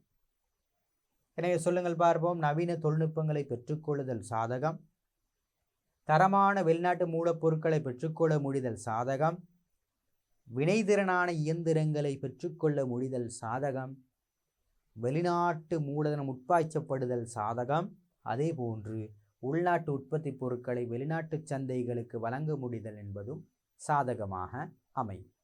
அடுத்த விடயத்தை செல்வோம். பாதகமான விளைவுகளை பார்க்க வேண்டும். ஒரு நிறுவனம் வணிகச் சூழல் என்பதற்குள் இந்த பூகோள சூழலினால் பல நன்மைகளை அடைந்து கொள்கிறது. அதே போன்று பல தீமைகளையும், திரையில் உங்களுக்கு இந்த படம் விளங்கும், பல தீமைகள், அதுக்கு சொல்லுவோம் பாதக விளைவு என்று சொல்லுவோம். இது சாதக விளைவு. சாதகம், நிறுவனம் எங்களுக்கு சாதகம், இந்த பூகோள சூழலால் எங்களுக்கு நல்ல விடயங்கள் நடக்கிறது, சாதகம். இது பாதக விளைவு. பாதக விளைவுகள் என்ன என்று பார்ப்போம். உள்நாட்டு வணிகங்களுக்கு பூகோள சூழலினால் ஏற்படக்கூடிய பாதக விளைவு. நாங்கள் வணிகங்களை பார்க்கிறோம், பொதுவாக இலங்கையில் உள்ள வணிகங்கள். எனவே உள்நாட்டு வணிகங்களுக்கு இந்த பூகோள சூழலினால் ஏற்படக்கூடிய பாதிப்பு என்ன? அதிக போட்டித்தன்மைகளுக்கு முகம் கொடுக்க வேண்டிய நிலை ஏற்படும். நான் ஒரு பொருளினை கடினமாக கஷ்டப்பட்டு ஒரு பொருளினை உற்பத்தி செய்கிறேன். ஒரு பொருளை உற்பத்தி செய்து நான் 50 ரூபாய்க்கு நான் விற்பனை செய்ய போகிறேன் என்றால், சீனாவிலிருந்து இறக்குமதி செய்யப்பட்ட அதே பொருள் 20 ரூபாய்க்கு கொடுப்பார். எனவே மக்கள் எதனை கொள்வனவு செய்வார்கள்? ஏ என்ற பொருளையா, பி என்ற பொருளையா? மக்கள் பி என்ற பொருளை தெரிவு செய்வார்கள். காரணம் என்ன? விலை குறை. எனவே இந்த போட்டித்தன்மைக்கு இந்த நபர், உள்நாட்டு வணிகர், முகம் கொடுக்க வேண்டிய நிலை ஏற்படும். எனவே அவருடைய வணிகம் வீழ்ச்சிக்கு செல்லும். வெளிநாட்டு வணிகம் ஒன்று அவர் என்ன செய்வார்? வளர்ச்சி அடைவார். எனவே அது ஒரு பாதகம். அடுத்ததாக பாருங்கள், பயிற்சி பெற்ற ஊழியர்கள் வெளிநாடுகளுக்கு செல்லக்கூடிய நிலை ஏற்படும். இவர் சுதந்திரமாக அனைத்தும் இருப்பதனால் வெளிநாட்டுக்கு நாங்கள் போகலாம், வேலை வாய்ப்புக்காக போகலாம் என்பதனால் இலங்கையில் படித்து இலங்கைக்காக பாடுபட்டு கற்று அனுபவம் கூடியவர்களும் கூட இலங்கையை விட்டு வெளிநாட்டுக்கு சென்றால் இலங்கையின் அந்த வளம் என்ன வீணடிக்கப்படுகிறது. இலங்கையின் அந்த உருவாக்கப்பட்ட வளம் வீணடிக்கப்படுகிறது. எனவே அதுவும் உள்நாட்டு வணிகங்களுக்கு பாதகமாக அமையும். ஏனென்றால் உள்நாட்டு வணிகங்களுக்கு அவர் சென்றிருந்தால் அவருடைய திறமை, அனுபவம் என்பன பயன்படுத்தப்பட்டிருக்கும். ஆனால் அவர் வெளிநாட்டுக்கு சென்று தன்னுடைய திறமையை வெளிக்காட்டுகிறார். எனவே பாதகமாக அமையும் மாணவர்கள். அடுத்த விடயம், உள்நாட்டு வணிகங்களுக்கு நீடித்த நிலைப்புத்தன்மையற்ற நிலை ஏற்படும். நான் சொன்னேன் அல்லவா, வெளிநாட்டிலிருந்து பொருட்கள் இறக்குமதி செய்யப்பட உள்நாட்டு வணிகங்களை இழுத்து மூட வேண்டி ஏற்படும். ஏனென்றால் அவர்கள் குறைந்த விலையில் வழங்குவார்கள். பின்னர் சந்தையில் ஓர் இடத்தை பிடித்ததன் பின்னர் உள்நாட்டு வணிகம் மூடப்பட்டு விடும். பின்னர் அவர் என்ன செய்வார்? தான் விரும்பியதைப் போல தரம் குறைந்த பொருட்களை விற்பனை செய்யலாம். எனவே இதனால் பாதிப்படைந்தது யார்? உள்நாட்டு வணிகர்கள்.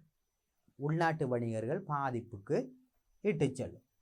உள்நாட்டு கலாச்சாரத்தில் பாதகமான மாற்றங்கள் ஏற்படும். இலங்கையில் காணப்படுகின்ற கலாச்சாரம் என்ன நடக்கும்?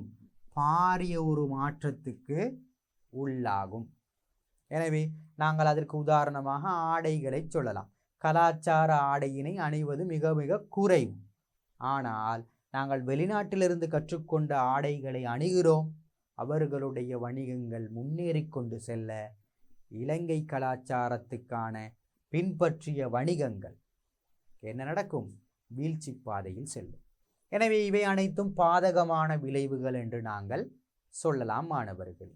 தொடர்ந்தும் போவோம். ஆம் மாணவர்களே, வணிகம் ஒன்றின் சூழலை கற்பதன் முக்கியத்துவம் என்ன? இந்த சூழலை கற்பதனால் எங்களுக்கு கிடைக்கக்கூடிய பயன் என்ன என்பதை நாங்கள் இங்கே பார்க்க போகிறோம். பாருங்கள், வணிகத்தோடு தொடர்புடைய அக புற என்று 2 சூழல் இருக்கிறது. அகச்சூழல் மற்றும் புறச்சூழல் காரணிகளால் ஏற்படுகின்ற மாற்றங்கள் வணிகத்துக்கு சாதகமாகவோ அல்லது பாதகமாகவோ அமையலாம். எனவே 2 வகையான தாக்கங்கள் ஏற்படும். ஒன்று சாதக தாக்கம், அடுத்ததாக பாதகமான தாக்கம். இந்த தாக்கங்கள் ஏற்படலாம். ஏற்படுவதனால் அந்நிலையினை அறிந்து சாதக தாக்கம் ஏற்படுகிறதா பாதக தாக்கம் ஏற்படுகிறதா என்ற நிலையை அறிந்து கொள்வதற்காக சூழலை இனங்காண்பதில் வணிகர்கள் அக்கறை செலுத்துதல் வேண்டும். அக்கறை செலுத்துதல் வேண்டும். எனவே பாருங்கள், அகச்சூழலினால் அல்லது புறச்சூழலினால் ஒரு வணிகத்துக்கு தாக்கம் ஏற்படும். ஒன்று சாதகமான தாக்கம், இன்னும் ஒன்று பாதகமான தாக்கம். இந்த 2 தாக்கங்களையும் ஒரு வணிகம் நன்கு அறிந்திருக்க வேண்டும். அறிந்து அதற்கு ஏற்றாற்போல் ஒரு வணிகம் செயற்பட வேண்டும் என்பதைத்தான் இங்கே குறிப்பிடுகிறார். இதனை நாங்கள் இனங்காண்பதன் மூலம் எங்களுடைய வணிகத்தில் மாற்றங்களை கொண்டு வர முடியுமா என்பதை பார்ப்போம். வணிகம் ஒன்றின் அகச்சூழலை அறிந்து கொள்வதன் மூலம், பாருங்கள் என்ன சூழல்? அகச்சூழல், உள்ளகச்சூழல். உரிமையாளர், முகாமையாளர், ஊழியர் அறிந்து கொள்வதன் மூலம் பலங்களையும், முக்கியமான ஒன்று பாருங்கள், பலம். பலங்களை இனங்கண்டு வணிகத்தின் வளர்ச்சிக்காக பயன்படுத்தவும், வணிகத்தின் வளர்ச்சிக்கு பலத்தினை பயன்படுத்தலாம். பலவீனங்கள் என்று சொல்வது நிறுவனத்துக்கு தகாத ஒன்று, விரும்பத்தகாதது, பாதகமான ஒரு விளைவு. பலவீனங்களை இனங்கண்டு அதனை தவிர்த்து கொள்ளவும் முடியும். எனவே அகச்சூழலினால் ஏற்படக்கூடிய சாதகமான விளைவுக்கு சொல்லுவோம் பலம். இது நிறுவனத்துக்கு சாதகமாக அமையும். அகச்சூழல் காரணிகள் பாதகமாக அமைந்தால் அதுக்கு நாங்கள் பெயர் வைத்திருக்கிறோம் பலவீனம். அதே போன்று மாணவர்களே, புறச்சூழலிலும் மாற்றங்கள் ஏற்படலாம். புறச்சூழலினால் சாதக விளைவு ஏற்பட்டால் அதற்கு நாங்கள் சொல்லுவோம் வாய்ப்புகள் என்று. அந்த வாய்ப்பினை நாங்கள் சரியான முறையில் பயன்படுத்தி கொள்ள வேண்டும். புறச்சூழலினால் பாதக விளைவு ஏற்பட்டால் அதுக்கு நாங்கள் சொல்லுவோம் அச்சுறுத்தல். இந்த அச்சுறுத்தலை விட்டும் பாதுகாப்பு பெற ஒரு நிறுவனம் எத்தனிக்க வேண்டும் மாணவர்கள். எனவே பாருங்கள், அகச்சூழலில் சாதக மாற்றம் பலங்கள், அதனை இனங்கண்டு வளர்ச்சிக்காக பயன்படுத்தி கொள்ள வேண்டும். அகச்சூழலில் பாதக விளைவு பலவீனம், அதனை தவிர்த்து கொள்ள வேண்டும். புறச்சூழலில் சாதகம் வாய்ப்புகள், சரியான முறையில் வளர்ச்சி பாதைக்கு அதனை பயன்படுத்தி கொள்ள வேண்டும். புறச்சூழலில் பாதகமான விளைவு அச்சுறுத்தல், அதிலிருந்து பாதுகாப்பு பெறுவதற்கு நாங்கள் முயற்சி செய்ய வேண்டும். எனவே இவைதான் நாங்கள் இந்த வணிகச் சூழலின் மூலம் எதிர்பார்ப்பது. வணிகச் சூழலை கற்பதன் மூலம் எங்களுக்கு கிடைக்கக்கூடிய பயன் இதுதான். எனவே இதனை நீங்கள் எழுதினீர்களாக இருந்தால் உங்களுக்கு புள்ளி கிடைக்கும். வணிகச் சூழலை கற்பதன் மூலம் உங்களுக்கு கிடைக்கும் முக்கியத்துவம் என்ன? எதற்காக வணிகச் சூழலை கற்கின்றீர்கள் என்று கேட்டால், அகச்சூழலை அறிந்து கொள்வதற்காக. அகச்சூழலை அறிந்து கொள்வதன் மூலம் பலங்களை இனங்கண்டு நாங்கள் சாதகமாக பயன்படுத்தலாம், பலவீனங்களை இனங்கண்டு தவிர்த்து கொள்ளலாம். புறச்சூழல் காரணிகளை அறிந்து கொண்டு நாங்கள் வாய்ப்புகளை கண்டு அதனை பயன்படுத்தி கொள்ளலாம். அதே போன்று அச்சுறுத்தலை விட்டும் பாதுகாப்பு பெற்று கொள்வதற்காக எத்தனிக்க முடியும்.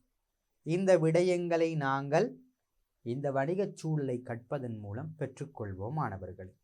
தொடர்ந்தும் போவோம். மாணவர்களே, நாங்கள் வணிகச் சூழலினால் ஏற்படக்கூடிய சாதக மற்றும் பாதக விளைவுகளை பார்த்திருந்தோம். அதில் அகச்சூழலுக்கு சாதக விளைவுகள் ஏற்பட்டால் அதற்கு நாங்கள் சொல்லுவோம் மாணவர்களே பலம் என்று சொல்லுவோம். அதே போன்று இந்த அகச்சூழலுக்கு எங்களுக்கு பாதகமான விளைவு ஏற்பட்டால் பலவீனம் என்று சொல்லுவோம். அதே போன்று இந்த புறச்சூழல் காரணிகள் அனைத்தையும் நாங்கள் பார்த்திருக்கிறோம். இதில் சாதக விளைவுக்கு நாங்கள் சொல்வோம் வாய்ப்புகள் அல்லது சந்தர்ப்பங்கள் என்று சொல்வோம். வாய்ப்புகள் அல்லது சந்தர்ப்பம் என்று சொல்வோம். அதே போன்று மாணவர்களே, இந்த புறச்சூழல் காரணிகளினால் பாதக விளைவு ஏற்பட்டால் அச்சுறுத்தல் என்று சொல்வோம்.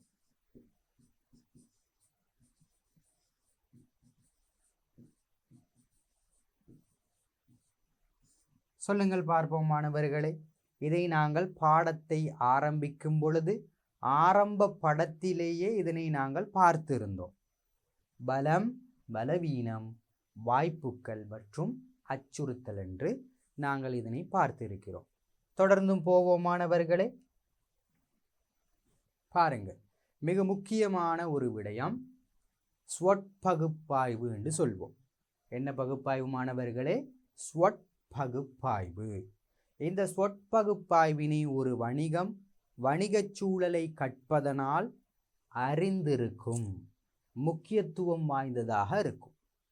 எனவே இந்த ஸ்வொட் பகுப்பாய்வின் மூலம் என்ன சொல்கிறார்கள் என்பதை பார்ப்போம். பாருங்கள், இது சாதகமான விளைவு.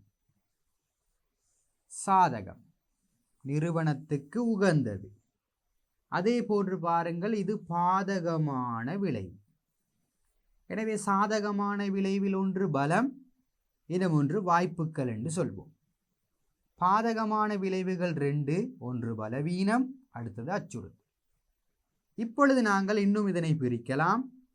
அகச்சூழல். பாருங்கள், அகச்சூழலில் சாதகத்தன்மை ஏற்பட்டால் பலம் என்று சொல்வோம். அகச்சூழலில் பாதகத்தன்மை ஏற்பட்டால் பலவீனம் என்று சொல்வோம். அதே போன்று புறச்சூழல். இந்த புறச்சூழல் மூலம் சாதகத்தன்மை ஏற்பட்டால் வாய்ப்புகள் என்று சொல்வோம். இந்த புறச்சூழல் மூலம் பாதக விளைவு ஏற்பட்டால் அச்சுறுத்தல் என்று சொல்வோம். எனவே மாணவர்களே, நாங்கள் சாதக பாதகத்துக்கு ஒவ்வொன்றுக்கும் பெயரினை வைத்திருக்கிறோம். அகச்சூழலில் சாதகம் என்றால் பலம், அதன் பெயர். அகச்சூழலில் பாதகம் என்றால் பலவீனம், அதன் பெயர். புறச்சூழலில் சாதகம் என்றால் வாய்ப்புகள், அதன் பெயர். அதே போன்று புறச்சூழலில் பாதகம் ஏற்பட்டால் அச்சுறுத்தல் என்று சொல்வோம். இதில் ஆரம்ப எழுத்துக்களை வைத்து ஸ்ட்ரெங்த் எஸ்ஸினை எடுத்திருக்கிறோம். வீக்னஸ் ஆரம்ப எழுத்தை எடுத்திருக்கிறோம். ஆப்பர்ச்சுனிட்டிஸ்ன்னு சொல்லுவோம். த்ரெட்ஸ், இது அனைத்திலையும் ஆரம்ப எழுத்துக்களை எடுத்தால் SWOT. எனவே பாருங்கள், ஸ்வொட் பகுப்பாய்வு. இதில் ஆரம்ப எழுத்துக்களை எடுத்து நாங்கள் என்ன செய்திருக்கிறோம் மாணவர்களே? பலம், பலவீனம், வாய்ப்புகள், அச்சுறுத்தல் என்று படித்திருக்கிறோம். ஒரு வணிகத்துக்கு இந்த ஸ்வொட் பகுப்பாய்வு மிக மிக மிக முக்கியம். சாதாரணமாக நாங்கள் இந்த வணிகத்துக்கு மட்டுமல்ல, பல விடயங்களுக்கு இந்த ஸ்வொட் பகுப்பாய்வை நாங்கள் பயன்படுத்தக்கூடியதாக இருக்கும். எனவே ஒரு நிறுவனம், ஒரு வீடாக இருந்தால் வீட்டுக்கு உள்ளக சூழல் மற்றும் வெளியக சூழல் என்று 2 சூழல் இருக்கிறது. ஒரு வீட்டுக்குள் சாதகமான ஒரு விளைவு ஏற்பட்டால் அதுக்கு பலம் என்று சொல்லுவோம். ஒரு வீட்டிற்கு உள் சாதகமற்ற பாதகமான விளைவு ஏற்பட்டால் அதற்கு நாங்கள் பலவீனம் என்று சொல்லுவோம். ஒரு வீட்டுக்கு வெளியே எங்களுக்கு சாதகம் ஏற்பட்டால் வாய்ப்பு என்று சொல்லுவோம். ஒரு வீட்டுக்கு வெளியே பாதகத்தன்மை ஏற்பட்டால் அச்சுறுத்தல் என்று சொல்வோம். இதை வைத்து கொண்டு சொல்லுங்கள் பார்ப்போம். ஊழியர் ஒருவர் சிறந்த திறமையுடைய ஒருவராக இருக்கிறார். எனவே இதில் எஸ்ஸில் வருமா, இல்லாவிட்டால் இந்த பலவீனத்தில் வருமா, இல்லாட்டி இந்த ஓவில் வருமா, டீயில் வருமா என்று சொல்லுங்கள் பார்ப்போம். எதில் வரும்? சிறந்த ஒரு ஊழியர் எங்களுக்கு இருக்கிறார். எதுக்கு வரும் சொல்லுங்கள்? ஆம் மாணவர்களே, ஆரம்பத்தில் பலம் என்று வரும். அதாவது ஊழியர் என்பவர் அகச்சூழல். அவர் தினமும் வருகிறார் என்றால் நிறுவனத்துக்கு சாதகம். எனவே அது பலமாக இருக்கும். அடுத்ததாக சொல்லுங்கள் பார்ப்போம். நிதி பலம் அற்ற ஒரு உரிமையாளர் நிறுவனத்தில் இருக்கிறார். அவருக்கு சொந்த சொத்துக்கள் கூட இல்லை. எனவே இது பலமா, பலவீனமா, வாய்ப்பா, அச்சுறுத்தலா? ஆமாணவர்களே, பலவீனம் என்று சொல்வோம். உரிமையாளர் என்பவர் அகச்சூழல், எங்களுக்கு பாதகமாக அமைந்திருக்கிறது. எனவே பலவீனம். புதிய வகையான தொழில்நுட்பங்களை நீங்கள் பயன்படுத்தி அதன் மூலம் உற்பத்தியினை அதிகரித்து இருக்கின்றீர்கள். அது எதற்குள் வரும்? வாய்ப்புகள் என்று சொல்வோம். எப்படி? தொழில்நுட்பம் என்பது புறச்சூழல். புறச்சூழலில் ஒரு சாதகத்தன்மை என்றால் வாய்ப்பு. அதே போன்று சொல்லுங்கள் பார்ப்போம். பூகோளமயமாதல் சூழல் காரணமாக எங்களுடைய உள்நாட்டு உற்பத்திகள் அதில் வீழ்ச்சி ஒன்று ஏற்பட்டிருக்கிறது. எதற்குள் வரும்? அச்சுறுத்தல் என்று சொல்வோம். பூகோள சூழல் என்பது புறச்சூழல். எங்களுக்கு பாதகமான விளைவு, உள்நாட்டு உற்பத்திகள் வீழ்ச்சியடைந்திருக்கிறது. எனவே அச்சுறுத்தல் என்று சொல்வோம். இவ்வாறு பல விடயங்களை நாங்கள் ஒப்பிட்டு பார்க்கலாம். அதிகமான வாடிக்கையாளர் வருகை தருகிறார் என்றால் எதற்குள் வரும்? வாடிக்கையாளர் என்பவர் என்ன சூழல்? புறச்சூழல். அவர் அதிகமாக வருவது சாதகம். எனவே அதன் பெயர் வாய்ப்பு. அரசினால் வரிச்சலுகை வழங்கப்பட்டிருக்கிறது. அரசு என்பது புறச்சூழல், சாதகம், வாய்ப்பு என்று சொல்வோம். வட்டி வீதங்கள் அதிகரித்துள்ளது. வட்டி வீதங்கள் என்பது பொருளாதார சூழல். பொருளாதார சூழல் ஒரு புறச்சூழல். புறச்சூழலில் பாதகம், வட்டி வீதங்கள், கடனுக்கான வட்டி அதிகரித்துள்ளது. எனவே அச்சுறுத்தல் என்று சொல்வோம்.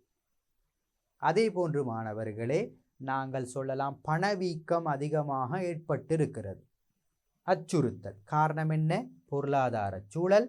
எனவே புறச்சூழலுக்கு வரும் பாதகமான விளைவு. எனவே அச்சுறுத்தலாக இருக்கும்.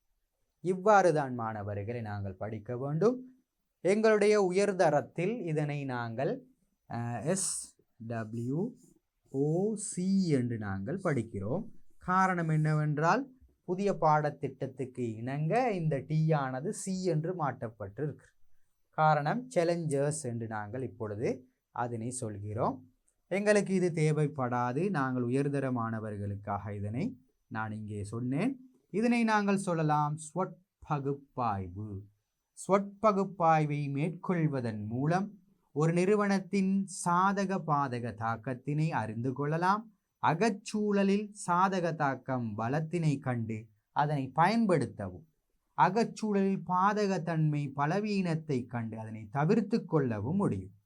புறச்சூழலில் சாதகத்தை கண்டு அது வணிகத்தின் வளர்ச்சிக்காக அதனை பயன்படுத்த முடியும்.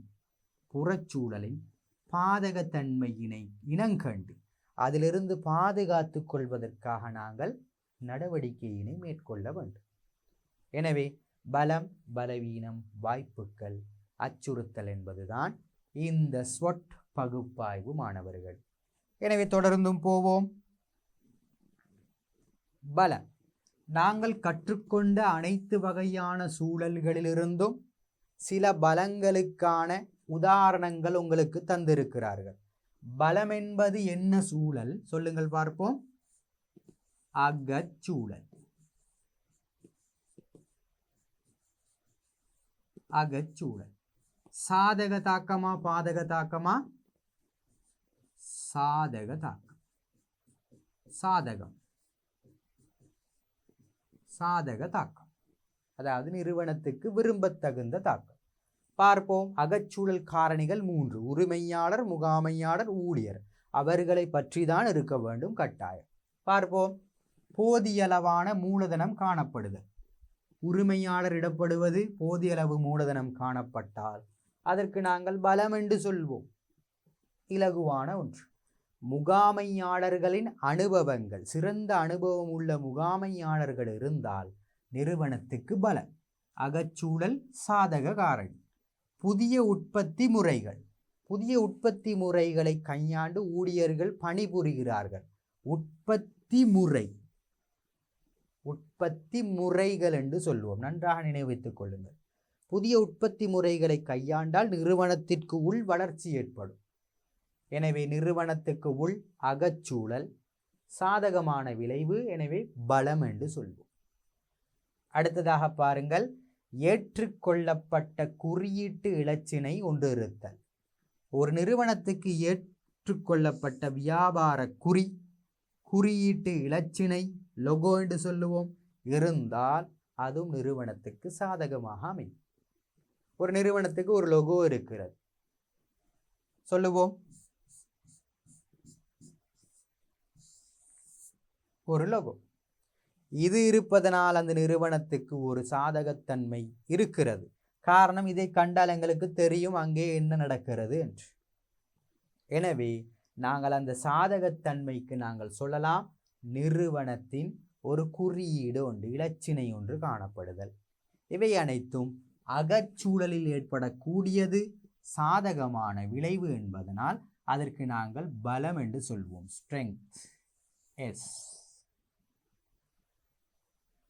அடுத்த விடயத்தை பார்ப்போம்.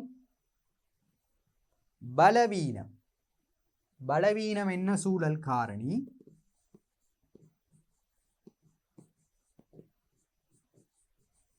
அகச்சூழல். சாதகமா பாதகமா? பாதக தாக்கம். பாதக தாக்கம். எனவே இந்த உரிமையாளர், முகாமையாளர், ஊழியர், நிறுவனத்தில் காணப்படுகின்ற வளங்கள், கலாச்சாரத்தை பற்றி பாதக விளைவுகளை சொல்லியிருக்க வேண்டும். பார்ப்போம். உரிமையாளர்களின் நிதிப்பலம் குறைவாக இருத்தல், மூலதனம் குறைவு, எனவே பாதகம். அதுக்கு நாங்கள் சொல்லுவோம் பலவீனம். பயிற்சி பெற்ற பணியாளர்கள் போதாமை, எனவே பயிற்சி பெற்ற பணியாளர்கள் இல்லாதது எங்களுக்கு ஒரு பாதகம். இந்த ஊழியர்கள் என்பவர்கள் அகச்சூழல் காரணி, எனவே எதுக்கு வரும்? பலவீனத்துக்குள் வரும். நவீன தொழில்நுட்பங்களை பயன்படுத்தாமை. நவீன தொழில்நுட்பங்களை பயன்படுத்தாமை என்று சொல்லும் பொழுது மாணவர்களே, நீங்கள் தொழில்நுட்ப சூழலுக்குள் என்ன செய்வீர்கள்? பார்ப்பீர்கள். தொழில்நுட்ப சூழலில் அடங்கினாலும் கூட நவீன தொழில்நுட்பத்தினை பயன்படுத்தினால் உற்பத்தியினை அதிகரிக்க முடியாது அல்லவா? தொழில்நுட்ப சூழல் வெளியக சூழலிலிருந்து மாற்றம் ஏற்பட்டால் அதுக்கு நாங்கள் தொழில்நுட்ப சூழல் என்று தனியாக சொல்லலாம்.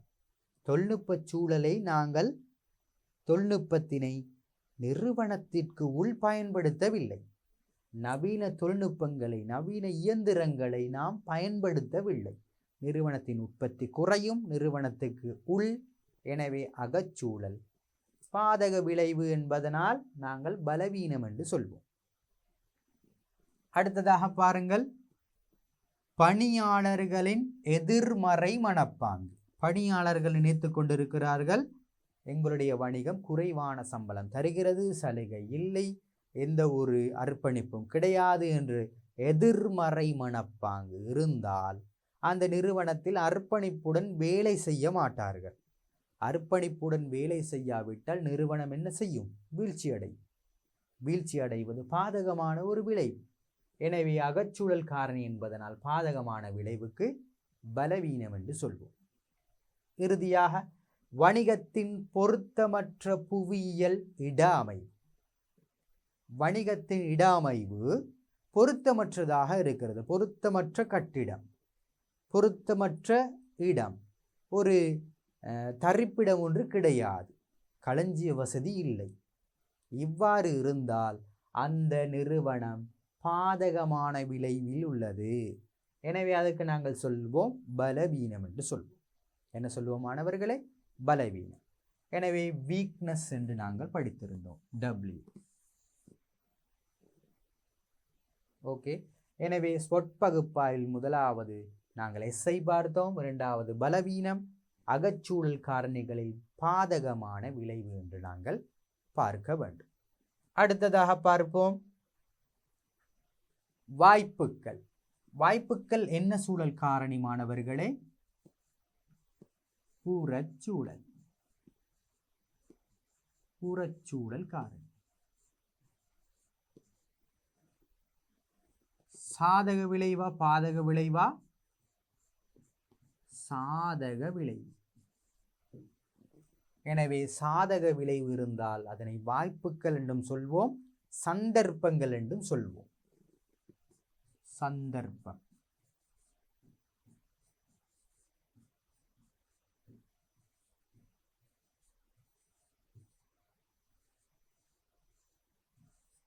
சந்தர்ப்பம் என்று சொல்வோம். எனவே வாய்ப்புகள் அல்லது சந்தர்ப்பம் என்னவென்று பார்ப்போம். நுகர்வோரின் வாழ்க்கை பாங்கு மாற்றமடைதல், நிறுவனத்துக்கு ஏற்றாற்போல் அமைதல். எனவே அது சாதகமான விளைவு புறச்சூழல் என்பதனால் வாய்ப்புகள் என்று சொல்வோம் மாணவர்களே.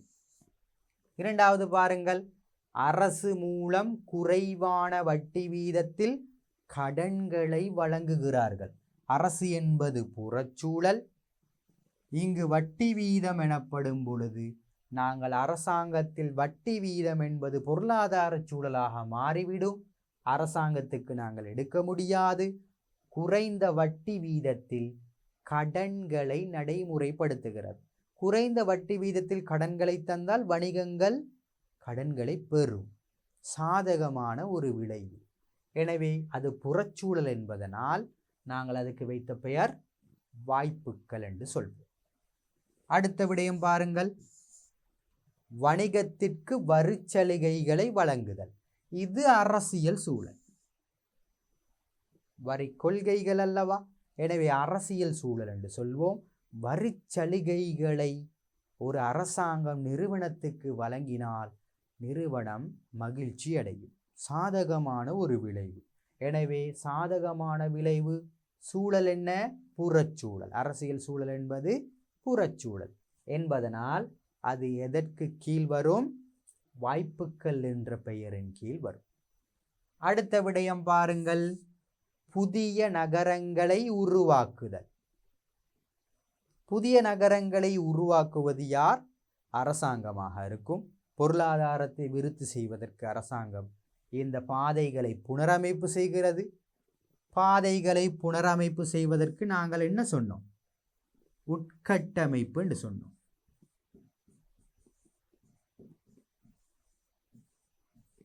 உட்கட்டமைப்புக்கான பல வரைபடங்களை படங்களை நாங்கள் பார்த்திருந்தோம் மாணவர்களே. எனவே அரசாங்கம் அரசியல் சூழல் புதிய பாதை ஒன்று உருவாக்கினால் வணிகத்துக்கு சிறந்தது. சவதிகள் இல்லாமல் வாடிக்கையாளர் வருவார்கள். அழகான முறையில் எங்களுக்கு தரிப்பிட வசதி எங்களுக்கு ஏற்படுத்தி கொள்ளலாம். நிறுவனத்தை அழகாக பேணலாம். நிறுவனத்துக்கு வரக்கூடிய வாடிக்கையாளர்கள் விரும்பி வருவார்கள். எனவே நிறுவனத்துக்கு அது சாதகம். இது எந்த சூழலில் ஏற்பட்ட மாற்றம்? உட்கட்டமைப்பு என்பது அரசியல் சூழல். எனவே புறச்சூழல் காரணி. எனவே நாங்கள் வாய்ப்புகள் என்று நாங்கள் சொல்வோம். அடுத்த விடயம் பாருங்கள், அதிவேக வீதிகளை நிர்மாணித்தல். அதே போன்றுதான் வீதிகளை நிர்மாணிப்பது அரசாங்கம், உட்கட்டமைப்பு வசதிகளில் ஒன்று.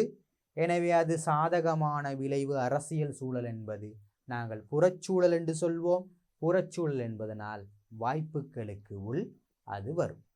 எனவே நாங்கள் வாய்ப்புகளுக்கு வைத்த பெயர் ஓ என்று நாங்கள் பார்த்தோம். ஓ. எனவே எஸ்ஐ பார்த்து விட்டோம். பின்னர் நாங்கள் W என்பதை பார்த்து விட்டோம். ஓ என்பதை பார்த்து விட்டோம். ஸ்ட்ரெங்க், வீக்னஸ், ஆப்பர்ச்சுனிட்டி என்று பார்த்தோம். அடுத்ததாக அச்சுறுத்தல் என்பதை பார்ப்போம். அச்சுறுத்தல்கள் என்றால் என்ன மாணவர்களே? என்ன சூழல் இது?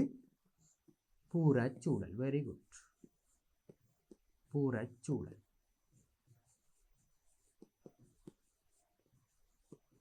சாதக தாக்கமா பாதக தாக்கமா? பாதகமான ஒரு தாக்கம். பாதக தாக்கம். நிறுவனத்துக்கு விரும்பத்தகாதது. எனவே புறச்சூழல் காரணிகள் இருக்க வேண்டும். எங்களுக்கு விரும்பத்தகாத ஒன்றாக இருக்க வேண்டும். சர்வதேச வர்த்தக கட்டுப்பாடுகளை விதித்தல். இலங்கையும் கூட பல நாடுகளிலிருந்து சர்வதேச கட்டுப்பாடு, வர்த்தக கட்டுப்பாட்டினை விதிக்கப்பட்டிருந்தது இலங்கைக்கு. எனவே இலங்கையில் உள்ள பொருட்களை நாங்கள் ஏற்றுமதி செய்ய முடியாது. இலங்கையில் உள்ள உள்நாட்டு உற்பத்தி பொருட்களை நாங்கள் உலகச் சந்தைக்கு கொண்டு செல்ல முடியாது. எனவே அந்த பிரச்சனை ஏற்பட்டால் அது உள்நாட்டு வணிகங்களுக்கு பாதகமாக அமையும். சர்வதேச வர்த்தகம் என்பது பொருளாதார சூழல், எனவே புறச்சூழல். எனவே சொல்லுங்கள், வாய்ப்பு அச்சுறுத்தலா? அச்சுறுத்தல் என்று சொல்வோம். அடுத்ததாக பாருங்கள், போட்டியாளர்கள் உருவாதல். அதிகமான போட்டியாளர்கள் வந்து கொண்டே இருக்கிறார்கள். வெளிநாட்டிலிருந்து வாரார்கள், அதே போன்று உள்நாட்டிலும் அதிகமான போட்டியாளர்கள் உருவாகி இருக்கின்றார்கள். இவ்வாறு போட்டியாளர்கள் கூட கூட எங்களுடைய விலையை குறைத்து கொண்டே செல்ல வேண்டி வரும். எனவே நிறுவனத்துக்கு அது ஒரு பாதகமான விலை. இந்த போட்டியாளர்கள் என்பவர் அகச்சூழல் காரணியா புறச்சூழல் காரணியா? புறச்சூழல் காரணி. எனவே சொல்லுங்கள், அதுக்கு நாங்கள் அச்சுறுத்தல் என்று சொல்வோம் என்று பெயர் வைத்திருக்கிறோம். அடுத்தது பாருங்கள், இயற்கை அனர்த்தங்கள் ஏற்படுதல். இது உண்மையிலேயே இயற்கை சூழலுக்குள் வரும்.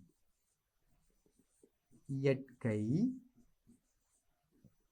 சூழல். இந்த இயற்கை சூழல் உங்களுடைய பாடத்திட்டத்தில் இல்லை, ஆனால் இங்கே உங்களுக்கு புத்தகத்தில் அச்சுறுத்தல் என்ற விடயத்தில் தந்திருக்கிறார்கள்.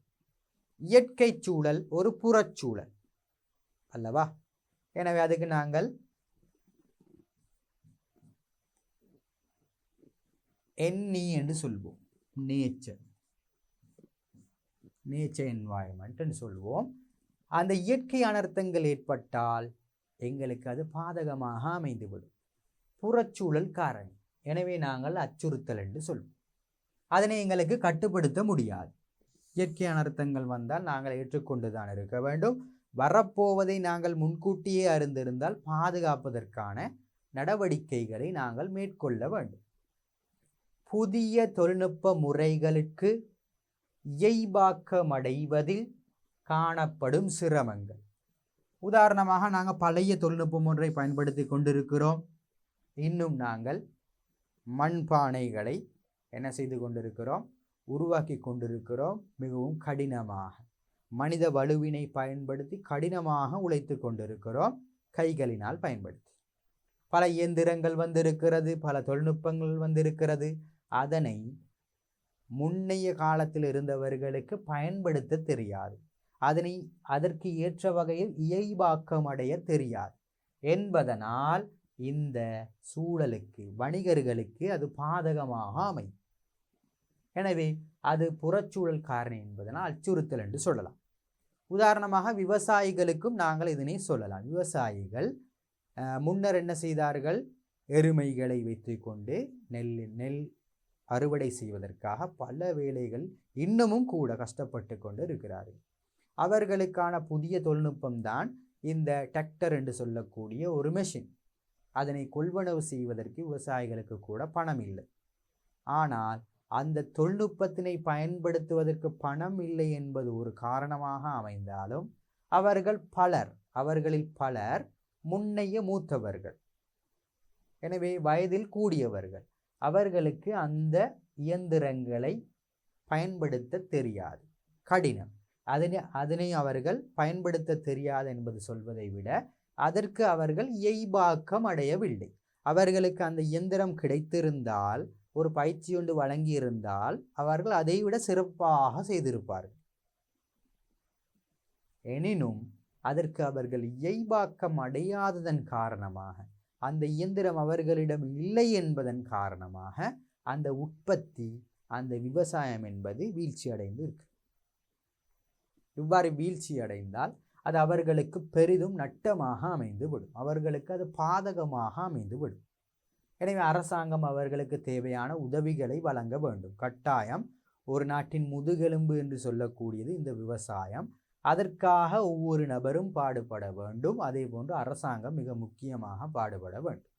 எனவே அது பாதகமான விளைவு அவர்களுக்கு. எனவே அது புறச்சூழல் காரணி என்பதனால் அச்சுறுத்தல் என்று சொல்வோம்.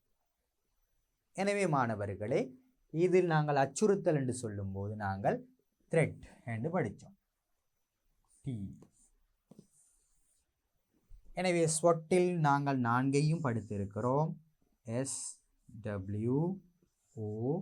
வட்டி. இதுக்கு நாங்கள் சொல்லுவோம் பலம் என்று. இதுக்கு நாங்கள் சொல்லுவோம் பலவீனம் என்று. இதுக்கு நாங்கள் சொல்வோம் வாய்ப்பு.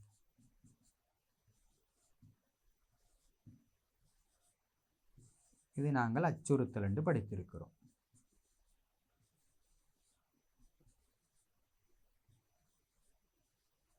பாருங்கள், இவை இரண்டும் எங்களுக்கு அகச்சூழல் காரணியாக இருக்கும். அகச்சூழல். இவை இரண்டும் எங்களுக்கு புறச்சூழல் காரணியாக இருக்கும். இதுவும் இதுவும் புறச்சூழல் காரணி. எனவே சொல்லுங்கள், சாதக தாக்கத்தினை ஏற்படுத்தக்கூடிய இரண்டு எழுத்துக்கள் என்ன? எஸ்ஸும் ஓவும் சாதக தாக்கம். சாதக தாக்கம், நிறுவனத்துக்கு விரும்பத்தகுந்த தாக்கம். அதே போன்று இங்கே வரக்கூடிய வீக்னஸ் மற்றும் த்ரெட் என்று சொல்லக்கூடியது பாதக தாக்கம், நிறுவனத்துக்கு விரும்பத்தகாது பாதக தாக்கம் என்று சொல்வோம். எனவே மாணவர்களே, இந்த ஸ்வொட்டினை நாங்கள் கற்றுக்கொள்வதன் மூலம் நிறுவனத்தின் ஏற்படக்கூடிய சாதக விளைவு பாதக விளைவுகளை கற்றுக்கொள்ளலாம். இதில் சாதக விளைவுகளை நிறுவனம் ஏற்றுக்கொண்டு நிறுவனத்தின் வளர்ச்சி பாதைக்கு அதனை பயன்படுத்தவும், இந்த பலவீனம் மற்றும் அச்சுறுத்தல்களை இனங்கண்டு நிறுவனம் அதிலிருந்து தடுக்கவும் அல்லது அதிலிருந்து பாதுகாப்பு பெற்றுக்கொள்வதற்கும் எத்தனிக்க வேண்டும். இதனைத்தான் ஒரு வணிகம் வணிகச் சூழலை கற்பதன் மூலம் பெறுகின்ற பயன். பாருங்கள், இலகுவாக முடிக்கலாம். வணிகச் சூழலை கற்பதனால் என்ன பயன்? சாதக பாதக தாக்கங்களை அறிந்து கொள்ளலாம், பலத்தையும் வாய்ப்பையும் பயன்படுத்தி கொள்ளலாம், பலவீனத்தையும் அச்சுறுத்தலையும் இனங்கண்டு அதிலிருந்து தவிர்த்து கொள்ளவும் அல்லது பாதுகாப்பு பெறவும் எத்தனிக்க வேண்டும். அதற்கு இந்த வணிகச் சூழலை நாங்கள் கற்க வேண்டும்.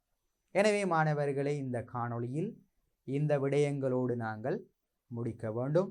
எங்களுடைய 2ஆம் பாடம் வணிகச் சூழல் என்ற பாடம் இந்த விடயத்தோடு முடிவடைகிறது.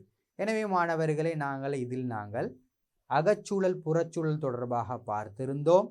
இந்த இறுதி காணொளியில் நாங்கள் புறச்சூழல் காரணிகளான பொருளாதார சூழல் மற்றும் பூகோள சூழலை பற்றி நாங்கள் விரிவாக பார்த்தோம்.